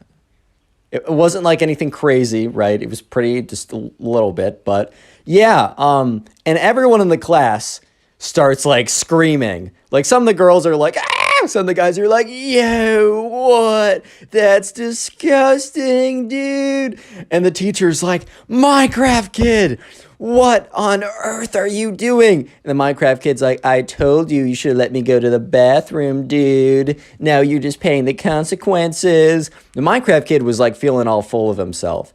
And the teacher was like, "Go to the principal's office now." And I don't think the Minecraft kid totally realized what was going on. And the Minecraft kid starts to panic. And the Minecraft kid looks to his left and looks to his right. And when the Minecraft kid looks to his right, you know who he sees? He sees the subscriber. He sees Mason. And he makes eye contact with Mason. And Mason is looking directly at the Minecraft kid and is thinking to himself, "Oh my God, what? Wow." But then he's like, "Wait, why is this kid making eye contact with me?" And he's like, "Mason made me do it. He dared me." And the teacher's like, "Mason." Mason's just like, "Dude, I swear I was just sitting here. What do you mean?" And the teacher's like, you know what? Minecraft kid, Mason, and anyone else involved, go to the principal's office right now. And Mason is just like, why? So he gets up, and because he's not going to like fight with his teacher when the teacher's literally going through a massive rage moment. And, he starts walking up, and he walks up to the Minecraft kid. He's like, "Dude, I don't even know who you are." The Minecraft kid's like, just doesn't say anything. So he walks up to the principal's office, and he sits down, and the principal's like, "What happened?" And Mason explains the side of the story, that he was just a bystander sitting there. And then, eventually the Minecraft kid walks in, because he had to, it wasn't like he could, okay, I'm not going to explain why it took him longer, but he got there, right? And sure enough, the principal's like, "Minecraft kid, why would you do that? And the Minecraft kid's like explains the side, and then she's like, and why is Mason here? And the Minecraft kid, who kind of panic blamed him to kind of like lesser the punishment on him, is like, Mason dared me to do it. And Mason's like, dude, I don't even know who you are. You're just in my class. And the principal's like, I don't know, Mason, why would he lie about this? Like, there's literally nothing for him to gain. And Mason's like, dude, I don't know. Real quick, comment Minecraft down below if you want to heart in your comment. That will be the secret word of the day. And I'll try and heart as many of those comments as possible. And also, if you want to help us get to 600,000 faster, binge watch the videos. YouTube really likes promoting my channels when you guys like binge watch a bunch of my videos. So after this video, or when you have the time to sit down and watch a bunch of videos, I've made playlists. You can just like go to my channel page and let me know in the comments when you do this, so I can heart it and say thank you and just give a little bit of appreciation for you guys really helping me out. And I really do appreciate it. Anyways, the story gets even more insane, so stay tuned. So anyways, right, back to the story. Mason is in a position where he was just dragged into this. Honestly, Mason to this day doesn't totally understand why the Minecraft kid even singled him out. Mason and the Minecraft kid weren't close friends. They didn't even really know each other. And Mason just assumes that he randomly looked around and picked someone who he just happened to remember the name of and blamed them just to kind of like lesser the punishment on him. In his mind, or I guess in his panic, the idea was like, oh, if I blame someone else and say that they forced me to do it, my punishment will be lesser, right? Which is like, bro, why? Why would you do that? But anyways, sure enough, the principal, unfortunately, is not believing Mason, because Mason is explaining that he doesn't even know this kid and he has no idea why he would lie. And the principal's kind of doesn't believe him, because he's like, Mason, like, why would the Minecraft kid lie about this, right? It just doesn't make any sense. And the principal's like, well, I guess I just have to make a judgment call in this situation. And Mason, I'm sorry, but I'm going to have to give you a punishment too, because I don't believe you. And Mason is just like, what? Are you serious? And then Mason said, even if I did like dare him to do something ridiculous, it's still up to him. Like, I didn't, for the record, and I stand by that because I don't even know this kid. But if someone was to, why would that even matter? And the principal's like, so you're admitting it? And Mason's like, no, I'm just saying it'd be stupid even if I did. But it's double stupid because I didn't even do it. And the principal's like, don't say stupid to me. Mason's like, I'm in 4th grade. And also, this is double stupid. What can I say? So eventually, right, the principal's like, all right, well, I'm going to have to call both your mothers and explain what happened. And Mason's just like, dude, this is the most ridiculous day of my life. So sure enough, the principal calls up both their mothers saying, hey, both your sons got in trouble. If you're not busy, can you please come in? And the Minecraft kid's mom was busy at the time, but Mason's mom kind of either had the day off or for some reason wasn't really needing to like be wherever she was. And she said, yeah, I'll come in right away. Maybe she was busy and she thought that this was a good idea to go see like what happened to her son.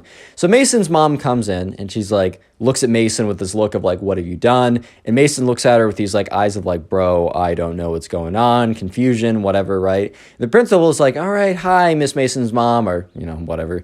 Well, I'm so glad you could come. And the principal explains what happens. And then she kind of explains how she doesn't believe Mason. And Mason's mom started with a look of concern, and then she almost got a look of like annoyance. And the look of annoyance grew and grew the more the principal told the story. And Mason was looking at this and was like, okay, is my mom on my side, or is the look of annoyance because she's so annoyed with me? Either way, this is just the worst situation ever. So sure enough, right, by the end of the story, Mason's mom's like, why am I here? And the principal's like, well, didn't you hear like your son supposedly dared him to do it? And Mason's mom, like, first of all, my son disagrees with that statement. You don't really have any proof, but let's say he even did. Why would that matter? And the principal kind of was a little shocked. And Mason's mom's like, isn't it like a cliche saying for parents to be like, if your friend jumped off a bridge, would you as well? Like, are you really just supposed to do whatever the popular kid does? And then Mason's mom's like, even if my son did, which I'm not convinced he did, dared him to do what he did on the desk, right? Why is that my son's fault? Is this kid not like able to function by himself? Is the blame 100% not on, the Minecraft kid anymore? Is any of the blame really supposed to be on my son? And the principal's like, well, I'm sorry you feel this way, but I've made up my mind. Like, your son's going to be suspended for the day. He can come back tomorrow, but he can't come back today. And the Mason's mom is like, are you serious? Like, really? And she's like, yeah. And then Mason's mom's like, all right, what punishment did the Minecraft kid get?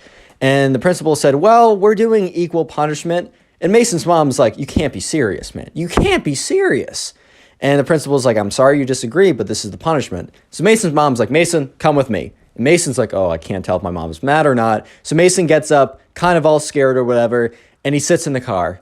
And Mason's mom's like, well, this was unexpected, but Mason, today you got a day off. It is your vacation day because that punishment is ridiculous. And then and Mason's like, okay, she's on my side. And Mason's mom is like, Mason, please be honest. Did you dare him to do it? Mason's like, Mom, I promise. Since look, it looks like you're not angry at me either way. Why would I lie about this? Because I didn't do it. I don't even know who this kid is. Why would I dare him to do something so ridiculous?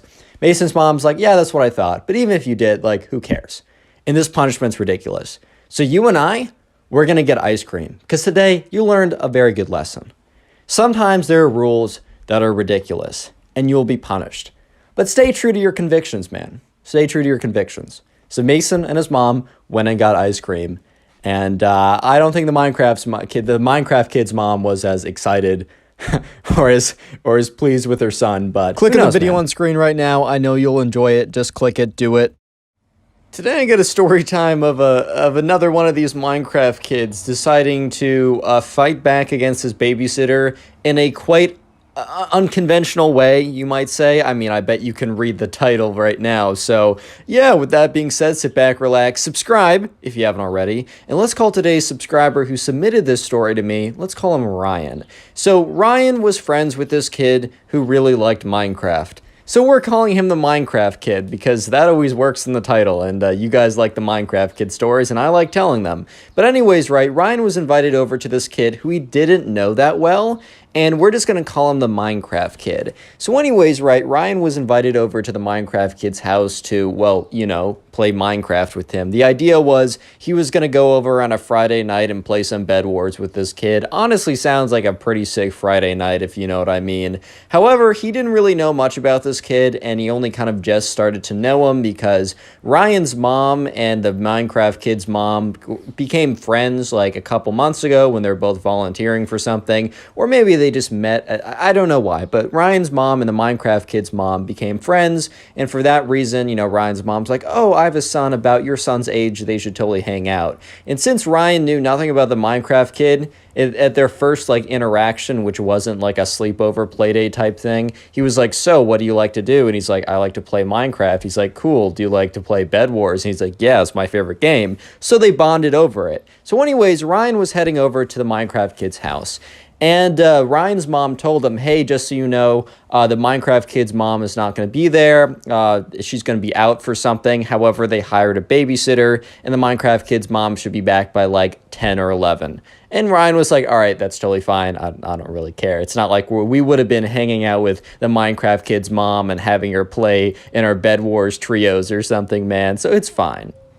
So Ryan gets over to the Minecraft Kid's house, and when he gets there, no one greets him at the door. He kind of stands there for a second, and he knocks on it, and he stands there for like a little more time, and he hears noises coming from upstairs. And it's a two-story house, and there's a window right above him, and the window is open, and he can hear noises. And you know what noises he hears? He hears block placing noises. He hears golden apple eating noises. He hears bed break noises. He's like, wait a minute. Bro, the Minecraft Kid is playing Bed Wars right now. And, you know, Ryan was thinking that he would have yelled up to the Minecraft Kid, but the door eventually opened, and presumably the babysitter, or who we thought the babysitter was, which, no, was the babysitter. That isn't, like, the big secret of the story, but the babysitter comes and, you know, opens the door and says, hey, so sorry, Minecraft Kid's upstairs. I'm, you know, making dinner right now for you guys. It'll be ready in, like, 30 minutes, so make sure you're not in the middle of the game in, like, half an hour. And Ryan's like, all right, that sounds pretty cool. So he goes up the stairs, he opens the door, and the Minecraft Kid's like, what's good, bro? I'm in the middle of a game. Get your like laptop out and set your stuff up, and we'll go into like doubles in just a second. And so sure enough, and by the way, guys, Bed Wars it's a Minecraft game where you can like, it's fun. You should go look it up and play it maybe. But just for context, it's a video game on Minecraft. But anyways, right, so he sets up his gaming setup or whatever. He gets that all ready. And yeah, sure enough, the Minecraft kid eventually wins his game. Great work, Minecraft kid. Not so great work at later the night, as you can tell by the title. But yeah, anyways, Ryan and the Minecraft kid, they started playing some Bed Wars duos. Life's pretty good. And that's until they're in the middle of a game and it's really, really intense, right? It's getting really down to the wire. If you know a thing or two about Bed Wars, all the beds have been broken, and they're really just both of them. Ryan and the Minecraft kid are super stacked. They have their golden apples. They have their diamond armor. Yes, they sweated to diamond armor. And the two people that were remaining were about as good as they were. And they were playing for all the marbles at this point, man. This was pretty intense. And that's when the babysitter yells, "All right, guys, time for dinner." And the Minecraft kid's like, "Well, 1 second." Yells down that, and Ryan and the Minecraft kid are like, all right, how are we gonna do this? Do we go in? Do we wait? And the Minecraft kid is a big fan of like camping, which in a video game, when you're camping, that basically just means that like you're staying on defensive ground and you're waiting for the opponent to come to you, which in Bed Wars, if you're super, super stacked, that can kind of give you the advantage because you can always drop golems. You got hometown advantage if you have the regen thing. Camping is an okay strategy, super late game, but that also means that the game's going to be a long time. And Ryan says to the Minecraft kid, "Hey man, do you think we should like be aggressive and we should be the one attacking them because like, our food is like dinner is ready. Do you think we should just go do that for the sake of doing that just so we can, and we'll play another game when we come back?" And the Minecraft kid's like, "No, like I know that we'll win. Like we have prot 4 diamond, they don't. But if we go to them, there's a chance that they knock us off, we fall while going, they fireball us over. It's just a lot more dangerous to go over." He said, "We're staying here." And Ryan, who doesn't really care, he's like, "All right, man, sure, we'll stay here." And then, a minute later, the babysitter says, "Guys, you don't want dinner to get cold." The Minecraft kid's like, 1 second. Which it wasn't going to be a second. Like, it was going to be probably like 5-10 minutes on average remaining of the game. And Ryan and the Minecraft kid were waiting it out. And the thing was, the other team was camping too, which basically means that they were both just collecting gear and such, and they weren't attacking each other. So then the babysitter was, yelled up again, like, "Guys, like, come on, like, I made you something. Like, I told you not to be in the middle of a game."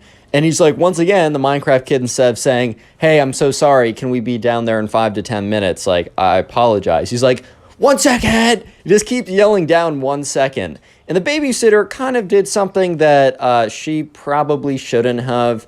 Like, it just wasn't that deep, but I think the babysitter was kind of getting mad that, they just were refusing to come down when, she was sweating out some good food or whatever. So the babysitter, what she does is she goes to the Wi-Fi router, and yes, you can probably already guess, unplugs it and replugs it, which basically, if your Wi-Fi, at least in my case, whenever my Wi-Fi is super slow or just kind of sucks, I go to the Wi-Fi router or whatever. Rodem. What am I saying? I go to the Wi-Fi router, and I think I combined router and modem. My fault. I go to my Wi-Fi router or box, unplug it, replug it. Wi-Fi's down for like 5 minutes, but then it comes back nice and fresh and clean. However, the Wi-Fi goes down. So basically, right, Ryan and the Minecraft kid are in the middle of a match, and like they start to go to like buy something from the store, and Ryan's clicking on it, but it's not registering it. And Ryan's like, dude, I think I'm disconnecting. And at this point, right, if you disconnect, you lose. And the Minecraft kid's like, no, it's not working. Why can't I place blocks? Why are things not registering? And then both at the same time, they get a message, like, not kicked, but like, it disconnects from Hypixel, like no connection. And the Minecraft kid's like, no! Starts slamming his fist. And Ryan, who doesn't really care, and looks at the Minecraft kid, and Minecraft kid was like, I was on a 99 win streak.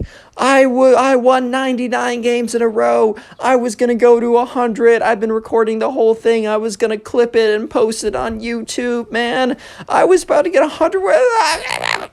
Basically, he was pretty upset. So Ryan and the Minecraft kid, Ryan just looks at the Minecraft kid and be like, all right, man, I'm so sorry. Like, we'll grind it out tonight. We'll get you back to at least halfway, which was a lie. They were not going to play, nevertheless, win 50 games in a row. But, Ryan's just trying to calm the air. And he's like, yeah, man, don't worry. We'll get back to it. So they walk down, and the babysitter is waiting there. And she's like, guys, like, I asked you to come down. If you weren't going to come down, you should have at least told me. And I would have put it back in the stove.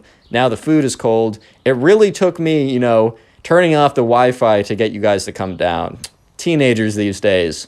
Or not teen, I guess. She's a teenager. She's the babysitter. I guess preteens these days. And that's when Ryan is like, oh my God, she turned off the Wi-Fi. That's why we frozen the game. And Ryan looks over at the Minecraft kid, whose face, he's just stood there. Like he's been frozen by like a spell that turns you to stone. He's just frozen there, looking at her. His like jaw starts to slack a little bit, like, oh my God. Oh my God, it was you. It was you who got in between me and the 100 Bed Wars win streak. Real quick comment, Minecraft, if you made it this far into the video, as that will be the secret word of the day. And if you want to support the channel, as always, just go ahead and binge watch several videos or a bunch of videos whenever you have the time. And let me know in the comments if you do this, because it really does support me more than you can probably even imagine. It boosts the channel. YouTube likes watch time anyways. So right now, remember, Ryan and the Minecraft kid just lost in a very important game for the Minecraft kid. He almost got a 100 win streak, which is pretty impressive, I'm not gonna lie. But unfortunately, the babysitter, who kind of like overreacted a little bit, got mad and unplugged the Wi-Fi, and that made them lose the game that they probably were actually going to win. And so when they walk down, they have no idea that the babysitter was the reason why they lost the game, until the babysitter is like, oh, guys, like, I really had to pull the Wi-Fi plug to get you guys down here. Like, crazy how, like, preteens are these days, or kids on their phones too much, like, one of that, like, old man behavior type thing, even though this girl was, like, 17 or something. And the Minecraft kid is just so angry. He's like, you're the reason I lost my Minecraft game. And she's like, sorry, like, should have come down faster, or should have at least told me. And she goes to sit down, and Ryan is also like, all right, well, this is going to be a little awkward, but whatever. I'm still going down to sit down, like, whatever. Like, he's not going to react that ridiculously. How do I say this? Yeah, no, he acted ridiculously. The Minecraft kid waits until the girl sits, or the babysitter, she's 17. I guess she's still like a girl, I guess. She is on, I don't know. She waits till the babysitter, right, sits down. And when the babysitter sits down, the Minecraft kid runs up to her, grabs a chair. This is like the most ridiculous thing I've ever heard. Grabs a chair, turns around, pulls down his pants, and rips up. Dude, I'm 19 years old, and I'm telling you about Minecraft kid revenge farting in someone's face. I'm doing it. I'm going through with it. I'm too far in the story to turn around. The Minecraft kid, after getting on the chair, ripping down his pants, farts in the babysitter's face, directly her eye while it was open. If you don't know, the reason why the fart smells bad, because there's a lot of gross particles in it.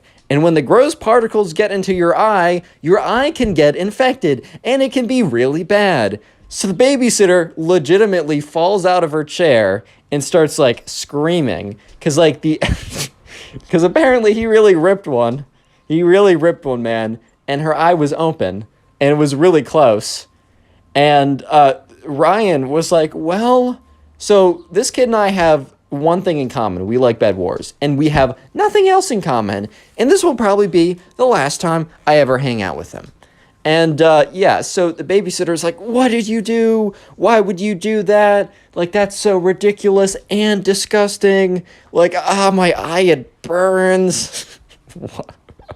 Oh, my God. Oh, my eye, it burns. Like, why would you do that? Like,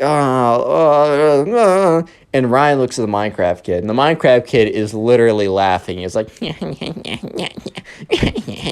and Ryan's like, oh my God, this kid's because the thing was, Ryan's thinking to himself, dude, this kid must do this all the time, because, like, you're not just gonna think to yourself, wow, I'm so angry at this person. Let me wait until they sit down, grab a chair, stand on it, turn around, pull down my pants, and fart directly point blank into their face. That's just not something that comes to you in the heat of the moment. That I mean, maybe I'm just built different from all you guys. I really don't know, but that definitely doesn't come to me. But sure enough, right, the babysitter eventually gets up, and Ryan and the Minecraft kid look at her face, and her left eye is red and swollen. And Ryan's like, oh my God, that is definitely not a coincidence. And the babysitter is like, move out of my way. And she moves past both of them, goes and finds the home phone, because I guess her phone wasn't on or something, and legitimately calls 911, an ambulance. Which, okay, that was maybe a little excessive, but maybe I wouldn't drive if my eyes were impaired and I thought that they were going to be infected and it would have been bad. And she walks back into the room and she's like angry, but also very clearly in pain, right? And she's like, her hand is over her eye and she's like, like, why would you do that? The Minecraft kid's like, well, I was actually on a 99 win streak and you pulled the plug and I lost my 99 wins. She's like, and you projectiled all your stuff out of your butt. Oh God, how can I have a straight face and tell the story? Anyway, she's like, and you probably gave me a raging infection. My eye burns. Like, if I lose sight, I'm suing your She was getting mad. And eventually, right, the ambulance does come. She explains the ridiculousness of the situation. The guy, she sits in the ambulance, drives to the hospital. They check her out or whatever. But remember, this is from Ryan's perspective, so we don't exactly know what the doctor says. Ryan's mom, who got really invested in the situation afterwards, said that, like, the doctor's, like, her eye is fine now, but the doctor said that, like, it really could have gone south if she didn't go there, like, immediately, which is insane. So anyways, right, Ryan and the Minecraft kid are legitimately just in this house alone, and that's when the Minecraft kid's mom comes back early, super angry and upset, because the babysitter sent a message to, his mom explaining everything and why that she had to leave the premises immediately. So the Minecraft kid's mom had to leave whatever she was doing to come back, and she was like, walks in, she's like, turns to the Minecraft kid, like, you did it, you pulled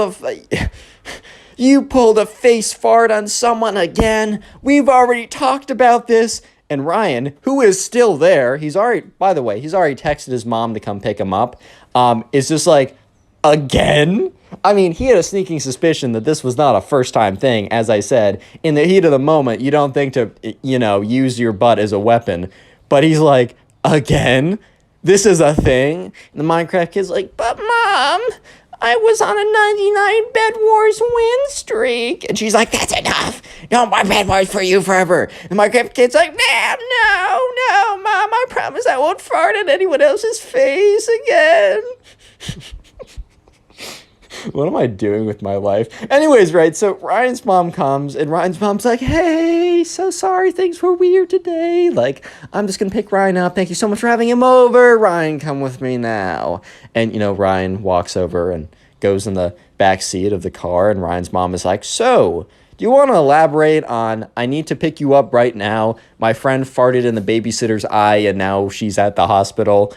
And Ryan did elaborate. And it really didn't add any clarity to the situation. In fact, Ryan's mom just became more Click on the confused. video on screen right now. I know you'll enjoy it. Just click it. Do it.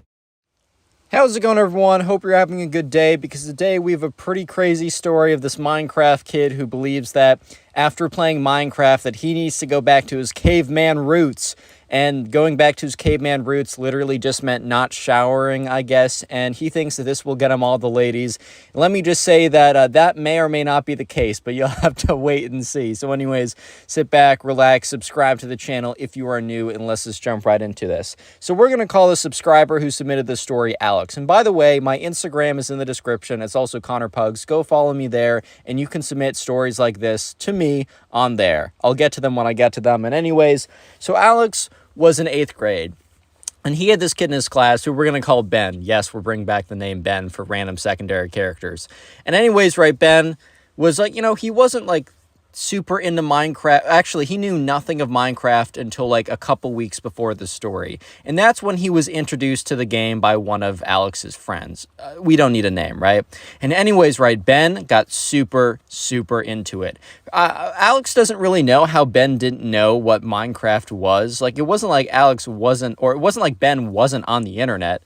Like, I think Ben might have heard of it, but he didn't know what it was.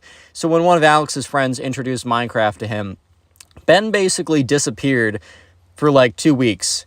like he went to school and everything, but he stopped being on social media, disappeared as soon as he could, like didn't show up to anything. He was just in his room for as long as he could playing Minecraft. And I don't mean like, I don't know, like parkour servers like this or player versus player servers. I mean, he was playing like vanilla, straight up, your traditional Minecraft. That's all he was doing, and he was in love with it.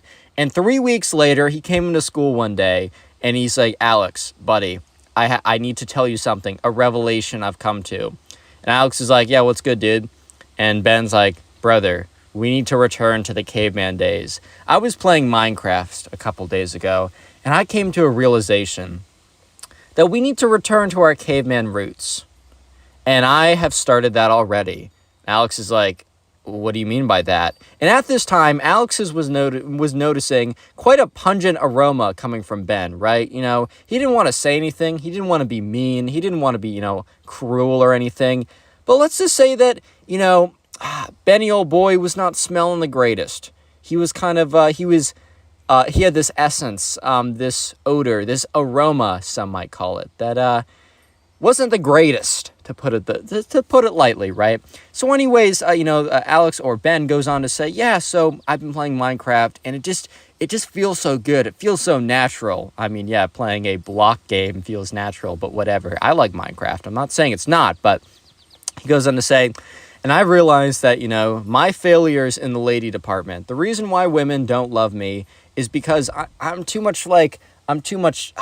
not like the natural man.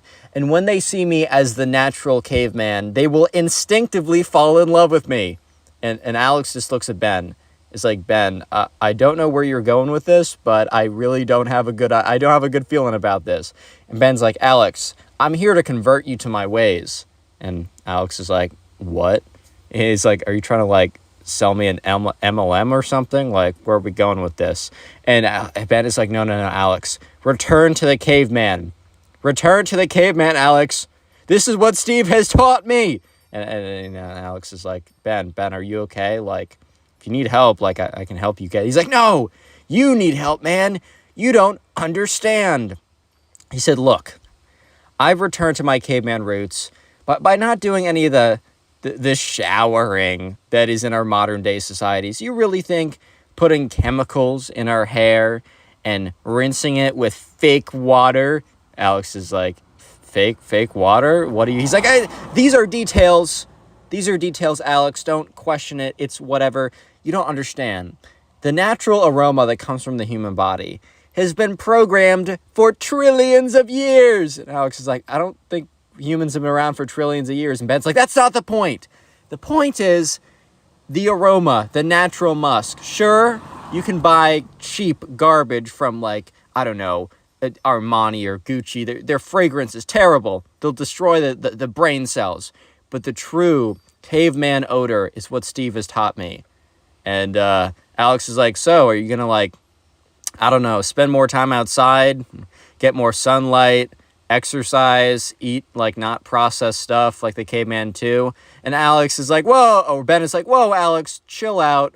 Let's not go crazy. Let's not go cuckoo banana mode on me, okay, man? Okay, man, is that good? Like, let's not go crazy. I'm not dropping everything for this caveman thing, but I am embracing the natural musk. And Alex just looks at him and says, so Ben, you're not really changing anything about what you do besides not showering. That's the only difference. And Ben's like, well, no. It's not just not showering. It's embracing my natural musk, my natural odor. It will instinctively make women love me. And Alex is like, Ben, as your friend, I guess, I strongly suggest you don't do this. And Ben is like, you know what, Alex? I understand that you're a hater, and that's okay. Alex is like, I don't think I'm a hater, and Ben's like, silence. Look, you know that girl over there, Ava? You know how, the prettiest girl in our class? I've always had a crush on her, and I never had a chance. And Alex is like, well, that's also something that has not changed. And Ben's like, look, I'm going to go up to her, and you're going to see. I'm going to go up to her. I'm going to lift up my arms so my armpits are bare. Let her embrace my natural aroma, my natural odor, and you will see that she will just fall in love with me. I'm going to ask her out, and she's going to say yes. It's not even going to be her saying yes. It's going to be her subconscious breaking through to the surface and convincing her that I am the true man for her. Alex is just looking at Ben. It's like, dude, did playing Minecraft make you think this or something? And Ben's like, no, it encouraged me to remember my true caveman days. And, Alex is like, okay, that's cool, man. Like, I'm cool with that. Like, you're cool. That's good. Okay, actually, Ben, yes. Let's see it. I will, too, embrace the caveman if Ava goes out with you because you smell bad. And Ben's like, I don't smell bad. I smell natural. If that is bad to your nose, then you have a bad nose. And Ben's like, or Alex is like, all right, I got bad nose. That's not great. Ben's like, you'll see. Anyways, next day comes around, and Alex is sitting with his friends, and he explains, like, yeah, so you know Ben, right? And they're like, yeah, we know Ben. Alex is like, yeah, so he's doing something crazy. And they're like, well, I don't know what he's been doing, but he's been smelling like garbage recently. And Alex is like, it's related. You're not going to believe this. He played Minecraft, and then he believed he had to go back to the caveman era, like he had to be a man again. And that doesn't mean working out or, reading. It just means not showering for some reason. It's kind of ridiculous. And they're like, yeah, I mean, Ben has been smelling a little bit more musty, and it kind of smells like spoiled milk at this point. But I guess, I guess that makes sense now. And Alex goes on to say, yeah, and Ava? And they're like, yeah, of course we know Ava. Hottest girl in our class, beauty, right? 10 out of 10. They're like, Alex is like, yeah, so Ben is going to ask her out later today. They're like, he's going to do what? He's going to do, and Alex is like, yeah, so Ben thinks that because he smells like he does, she's going to instinctively say yes. They're like, dude, why did you say yes? Why did you allow him to go on with this? At this point, Alex's friends are like, bro, you're kind of being a bad friend of Ben. And Alex is like, dude, he was so confident. He was being so cocky. And they're like, dude, he's going to get rejected. And there's a chance he gets rejected really hard and really embarrassingly in front of everyone. Do you want that for him? And look, Alex was not happy with the way that Ben went about explaining or teaching him, quote unquote, the ways of the caveman, aka no shower, no more, right? But at the end of the day, they were still friends, and Alex knew that Ava was not just going to say no, but, she had developed a bit of an ego because she did know that she was, the most beautiful girl in the class, and she could have any guy she wanted. She was not going to be nice about letting him down. She was going to be cruel, she was going to be mean, and she was going to crush him, dude. She was going to freaking crush him. And Alex is like, all right, I got to find Ben. I need to find him before he asks Ava out. And as Alex was saying that, he hears, or he looks up, and he looks at the table across, because they're sitting at lunch. He looks at the table farthest away, and that's where Ava and her friends were sitting, and Ben was walking up to her table. Real quick, if you made it this far into the video, comment Minecraft down below. And if you want to support the channel, one of the best things you can do is binge watch the videos. And please let me know in the comment section what you're doing while watching these videos. And also, final thing, a bit of a new request I have. If you haven't already done so, if you have a TikTok account, go follow my TikTok. It is Connor Pugs. I have about 7,000 followers on there.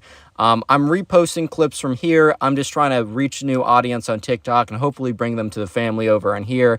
And if you could even just following me in there and occasionally watching my videos, basically no one watches them on there, and I need a little bit of traction from you guys to help them reach new people, and I really would appreciate it. Anyways, let's get back to the story before I bore you guys. And also, if you're going to buy some gamer sups or any of their stuff, wait about a week. I have a pretty cool surprise coming for you guys. But anyways, enough of teasing that. I can't say too much right now.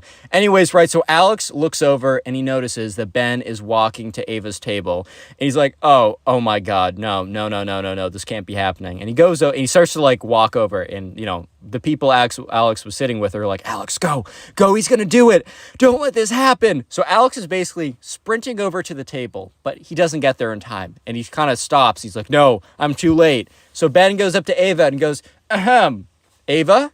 And Ava looks up and is like, yes. Oh my, the next part's the most ridiculous thing I've ever heard.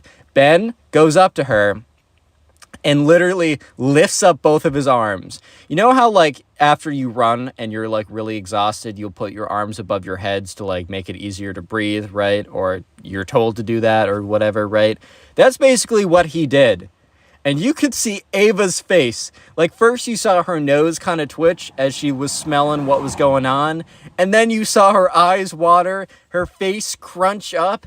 And you could almost hear, like, like, it was a bad smell. It was not good. And Alex is like, oh, no. Oh, no. Oh, my God. Oh, my God. I'm partially responsible. Oh, my God. I'm partially responsible, man. This is on me. Anyways, Ben goes on to say, so, Ava, now that, I've let your senses, acclimate themselves, and if you have any primal urges, wink, wink, that are coming up from, the surface that are breaking through, would you like to go on a date? You know what? Let's just skip that. Would you like to be my girlfriend?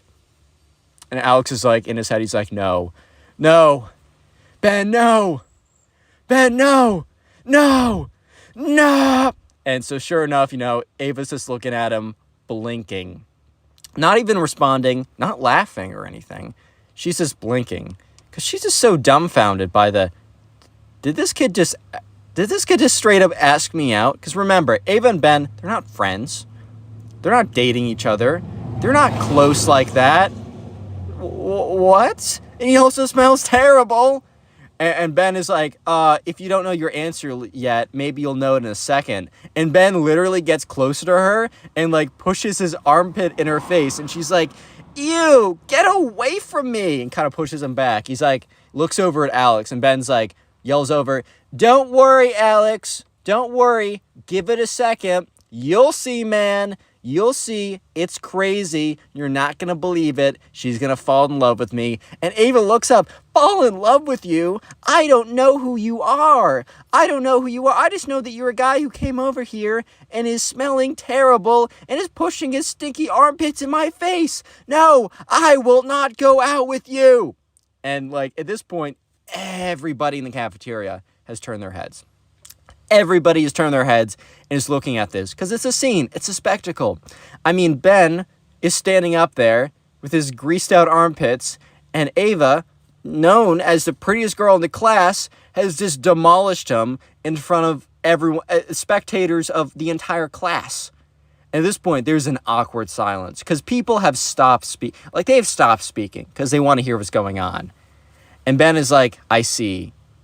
Let me know if you change your mind. And Ava's like, no, I will never change my mind. As I said, she's a little extra, right? And Ben just walks over to Alex. And Alex looks at him. He's like, dude, I was trying to come over to tell you not to do it. Like, I'm sorry. This is my fault. Ben's like, bro, this is not your fault.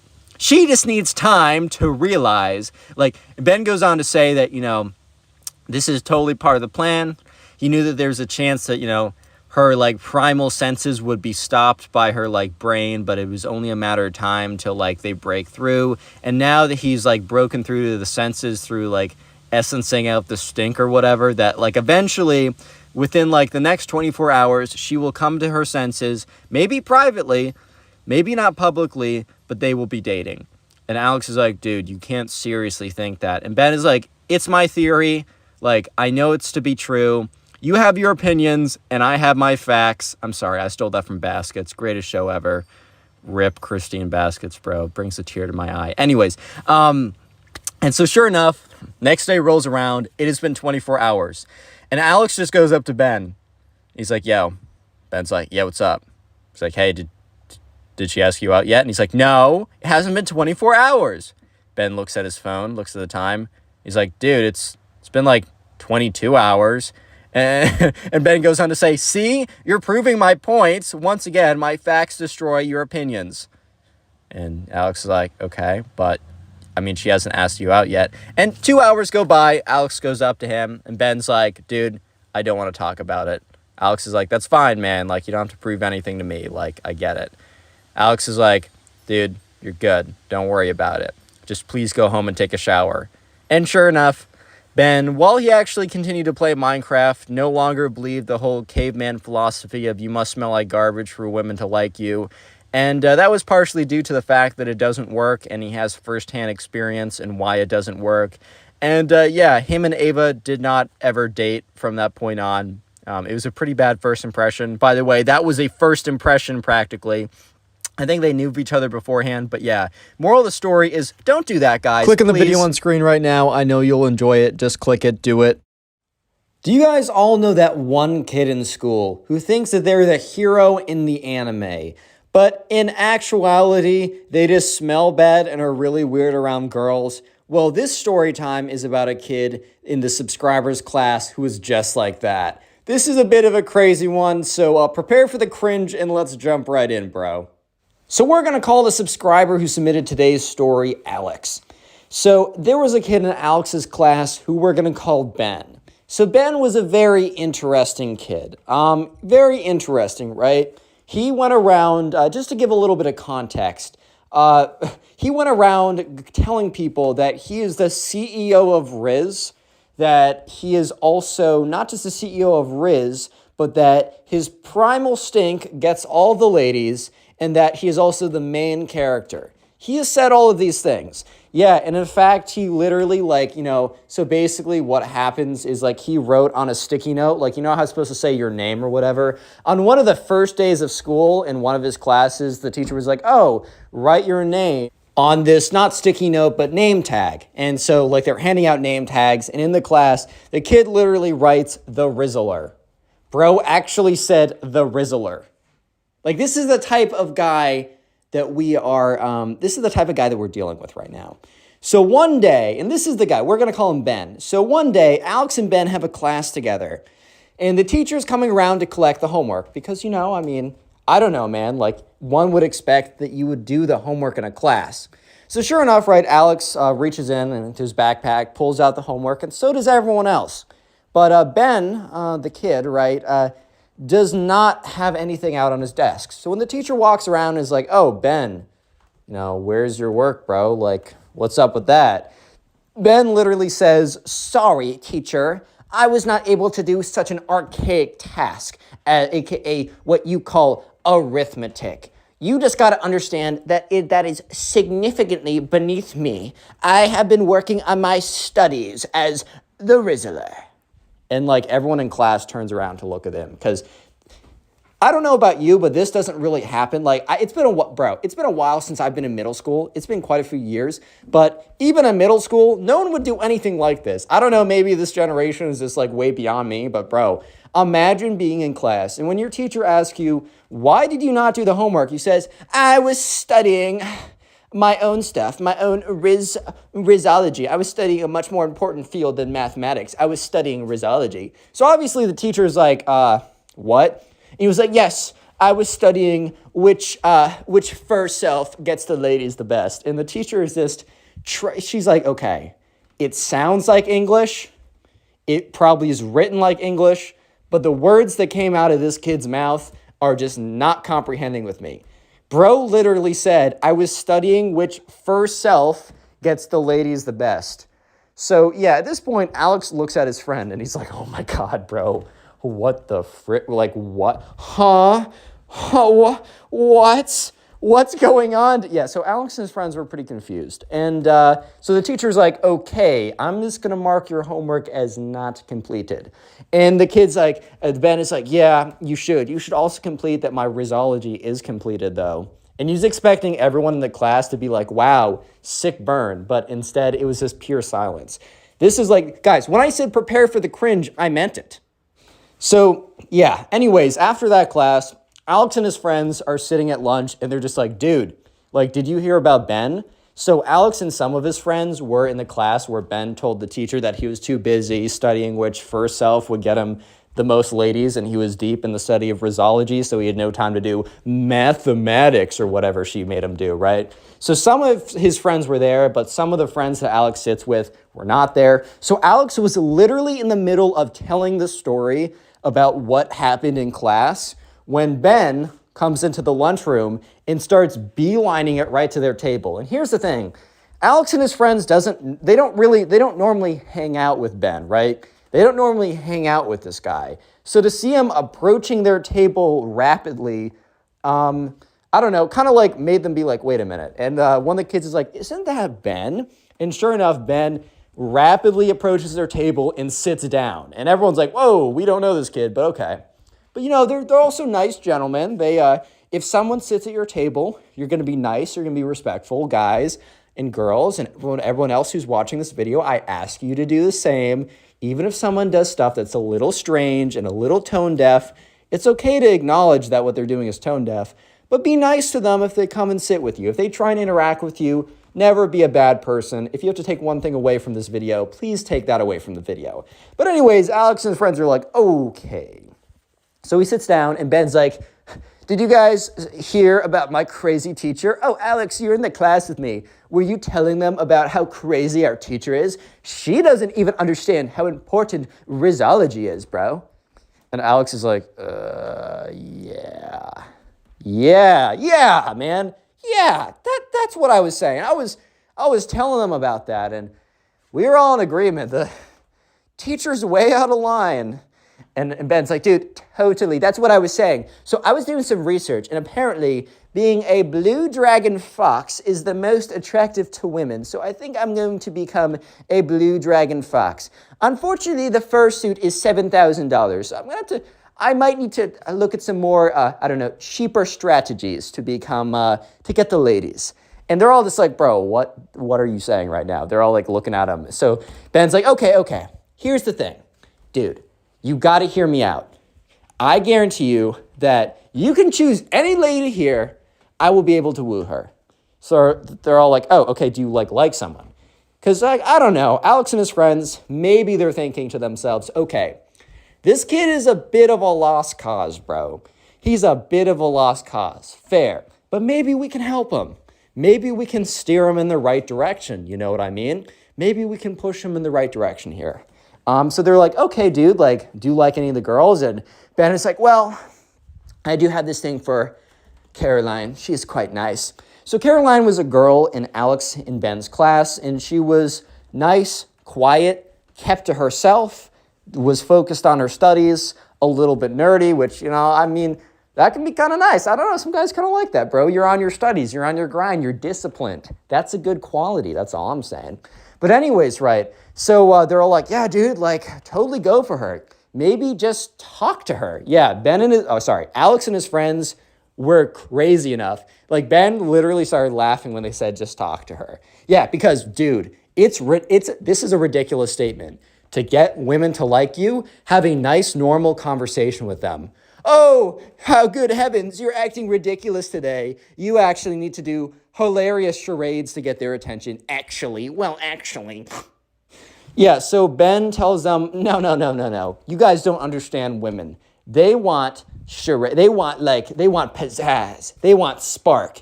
And Ben is like, I will let you guys know if I have any updates on my quest for Caroline. So Ben gets up and he leaves. They're all looking and he gets up and walks somewhere else, right? So Alex and his friends are looking at each other and they're just like, bro, literally what is going on right now? And one of Alex's friends says look, that kid is a lost cause. We got to help him, bro. We can't let him actually spend $7,000 on a blue fox dragon fursuit to impress Caroline. Because I know for a fact that's probably not the key to her heart. Maybe it is, but I wouldn't spend $7,000 on a random guess. You know what I mean? Probably not the greatest idea. So, sure enough, they're like, okay, if Ben comes back to us tomorrow, we'll talk to him some more. We'll give him some genuine advice. We'll tell him what he should do, and hopefully, look, if he doesn't follow it, that's out of our control, right?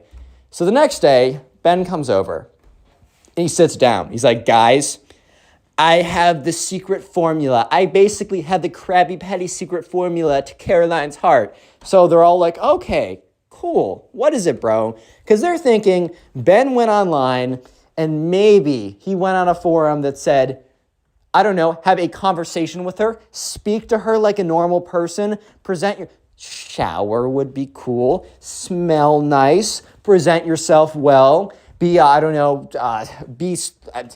lot of normal things, right? It's not hard, but it's also pretty straightforward. You just need to do it. All these little gimmicks and charades and little things will not actually get you to the end of the goal, right? But unfortunately, I'm going to let you guys guess. So I'm going to give you a multiple choice question. So Ben came the next day to sit down at the table and talk to Alex and his friends. What do you think Ben has come? Because he says he knows the secret to Caroline's heart. He says he knows the secret sauce. So either answer A in the comment and pause the video and answer one of these two. And don't cheat, right? Answer A. Ben says that he knows that he needs to talk to her. He needs to have a human-to-human conversation, and that he needs to genuinely be present himself, be a good person, smell good, talk to her, and just try and have a connection with her. And that's how he's going to get to her heart. Or B, the most best answer ever, right?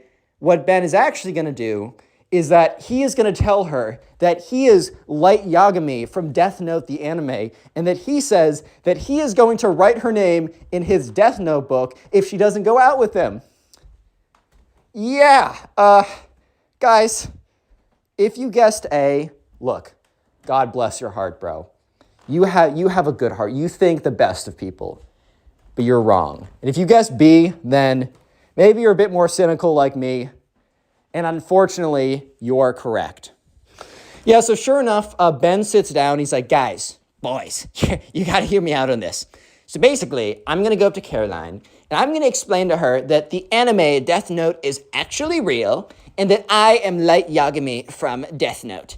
And that if she doesn't go out with me, I will write her name in her Death Note, and she will die in the next 45 minutes. And they're all like, dude, no. Okay, so a little bit of context, because I'm sure a handful of you guys have not seen Death Note. Very popular anime. I'm not an anime person personally, but that is one show I've watched all the way through and thoroughly enjoy. To give a little premise without spoiling anything, basically this book falls from the sky, and if you write someone's name in the book, they will die by whatever you say that they die by. So it's like, oh, so-and-so's gonna die at what time, by what, right? And Light Yagami is the main character, protagonist and villain, kind of, I don't know, it depends on your perspective or whatever. It's a very good show. And Light Yagami has access to the book, and he'll write people's names in it, and they will die. So basically, what this kid is saying is he's going to go up to Caroline, tell her that this anime that she may or may not know about in the first place is actually real, and then tell her that he, in fact, is a fictional character from an anime show, and that if she does not go out on a date with her, that he will write her name in a fictional book, and she will die. Yeah, because, look, threatening women to go on dates with you is the best idea. Satire. That's sarcasm. Please, guys, if you take one thing away from my video, never do anything. If the words threaten to get what you want come out of your mouth, you're probably going in the wrong direction, bro. If we're just keeping it $1.50 right now, you're probably going in the wrong direction. Maybe talk to her. Maybe connect with her. Don't pretend to be a main character in an anime and say you're going to literally murk her if she doesn't go out with you, bro. What? So yeah, understandably, Alex and his friends had a pretty similar reaction to my reaction and probably your reaction to this information. Because saying that you're in the Death Note, secret word of the day is note, so comment that down below like a notebook. Trying to make the secret words a little bit more interesting. And also, you should listen to this on Spotify if you're a Spotify user. The official link is down below in the pinned comment. And if you are a Spotify listener, please rate the podcast 5 stars. I would appreciate it. Anyways, so yeah, sure enough, Alex and his friends are like, dude, whatever you do literally anything besides that. And every single one of Alex's Alex and his friends went a little hard. They kind of ripped to Ben, right? They kind of ripped into him a little bit. Yeah, so they were going kind of hard, which maybe made him a bit defensive. But they were basically saying, dude, that is the worst idea ever. One, you're not going to convince her that this anime show that she may or may not know is real or may or may not know about is actually real. And if somehow you convince her that, which you're not, you also now have to convince her that you're the main character. And finally, the whole point of you convincing her that is so that you can threaten her into going out with you. That is literally the worst idea I've ever heard. So here's the thing. Maybe Alex and his friends should have chilled out a little bit, which I think I would have gone ballistic too. I do not blame them. However, Ben did not take it well. He was like, you guys are haters. You all want to date Caroline and you don't want me to win, like blah, blah, blah, stuff like that. You guys just are full of hate. You don't understand. You want to bring me down. I know what's actually going on here. You guys all think Caroline's super hot and you want to go out with her. And Alex is like, dude, I have a girlfriend. I'm trying to actually help you out here. And Ben gets up and he's like, you know what? You'll see. Yeah, famous last words from Ben. So basically, this escalates pretty bad. So strap in. If you're standing up, maybe sit down. I don't know, man. So what happens is Ben, he goes up to Caroline, the girl that he's interested in. And here's the thing. This all goes down when Alex is in class. So Alex is lucky enough, or not lucky, depending on your perspective, to witness all of this happen. So Caroline sits in the back of the class, even though it's normally like the idea that the kids who try really hard sit in the front of the class. I always like sitting in the back of the class, but I also do sweat a little bit, so it's not always true, right? So Caroline sits in the way back of the class, and Ben normally sits in the middle, but he kind of bounces around, but he sits right next to Caroline. And Alex overhears the conversation, which I said, prepare for the cringe, right? So Ben is like, yo, Caroline, do you know the show Death Note? And the thing is, Caroline actually did know the show Death Note. So she's like, yeah, I actually finished that this summer. I really liked it. Here's the thing, bro. He had a chance. Bro, Ben had a chance right here because Ben went up to her and said, do you know the show Death Note? She said yes. She said yes, bro. He literally could have been like, me too. This is my favorite character. What's your favorite character? What other shows do you like? Do you like movies? What's your favorite movie? Would you want to see this movie? Do you want to see this movie with me? Bam, I just gave you infinite riz right there. You're welcome. That is what Ben should have done, but he didn't. He went on with his idiotic plan and it blew up in his face. He had a chance, bro. Anyways, so she said yes. I'm getting worked up because he fumbled so bad. And also, consequences more than fumbling, but you'll see. Anyways, I'm getting myself out of breath. But anyways, Ben goes on to say, did you know that Death Note is actually based on a true story? And I mean, they're in 6th grade, so I don't know, maybe he thought she'd believe it. But Caroline's like, yeah, I don't really think that's true because Caroline's a pretty smart girl, right? And Ben's like, no, dude, trust me. And she's like, okay. She doesn't actually believe him. But she doesn't want to fight a kid on if a fictional TV show is real or not. She even knows that's not worth her time. Yeah, so sure enough, she's like, okay, whatever. And Ben, like, looks around pretending to be all secretive, and he's like, don't tell anyone this, but I'm actually Light Yagami. Light is the main character in Death Note, for you guys who don't know. So Ben really thinks that he is, like, convincing her, and that this is maximum Riz moment for him. Because he is the self-proclaimed Riz God, by the way. And she looks at him, she's like, okay, dude. So yeah, he's completely smashed his opportunities at this point because he's being really weird. But he's about to be even more weird. And so basically from this point on, Ben's like, do you want to go out on a date with me? And look, Caroline maybe would have gone on a date with him if he started the conversation and led it in a good direction. Not trying to convince her that he is from a fictional TV show and it's real, right?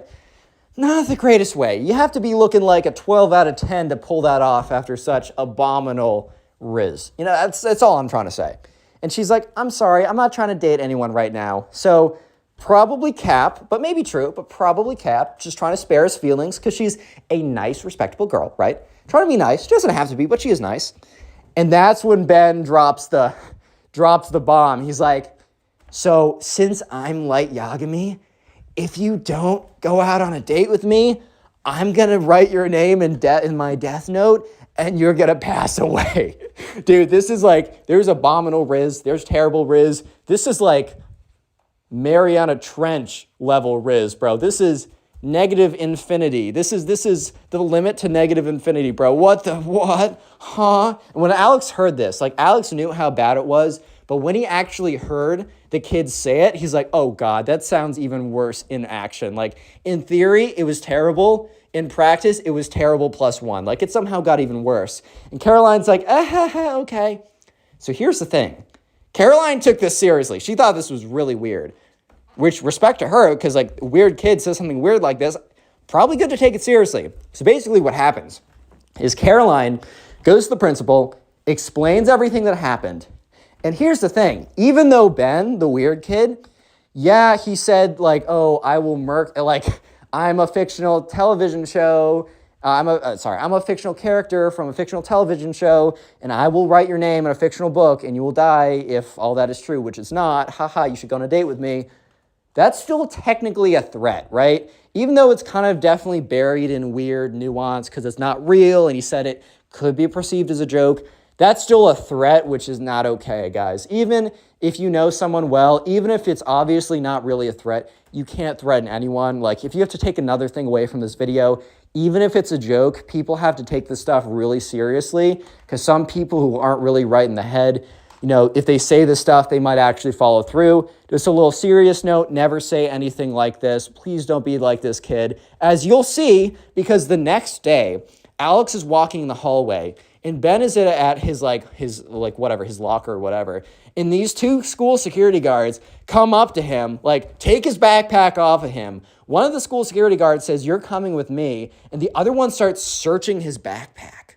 Yeah, so basically what happened is the school took this very seriously. Even though this was a threat based on a fictional television show, they took it very seriously. Ben was suspended for an entire week, and a full-on investigation was launched into the situation.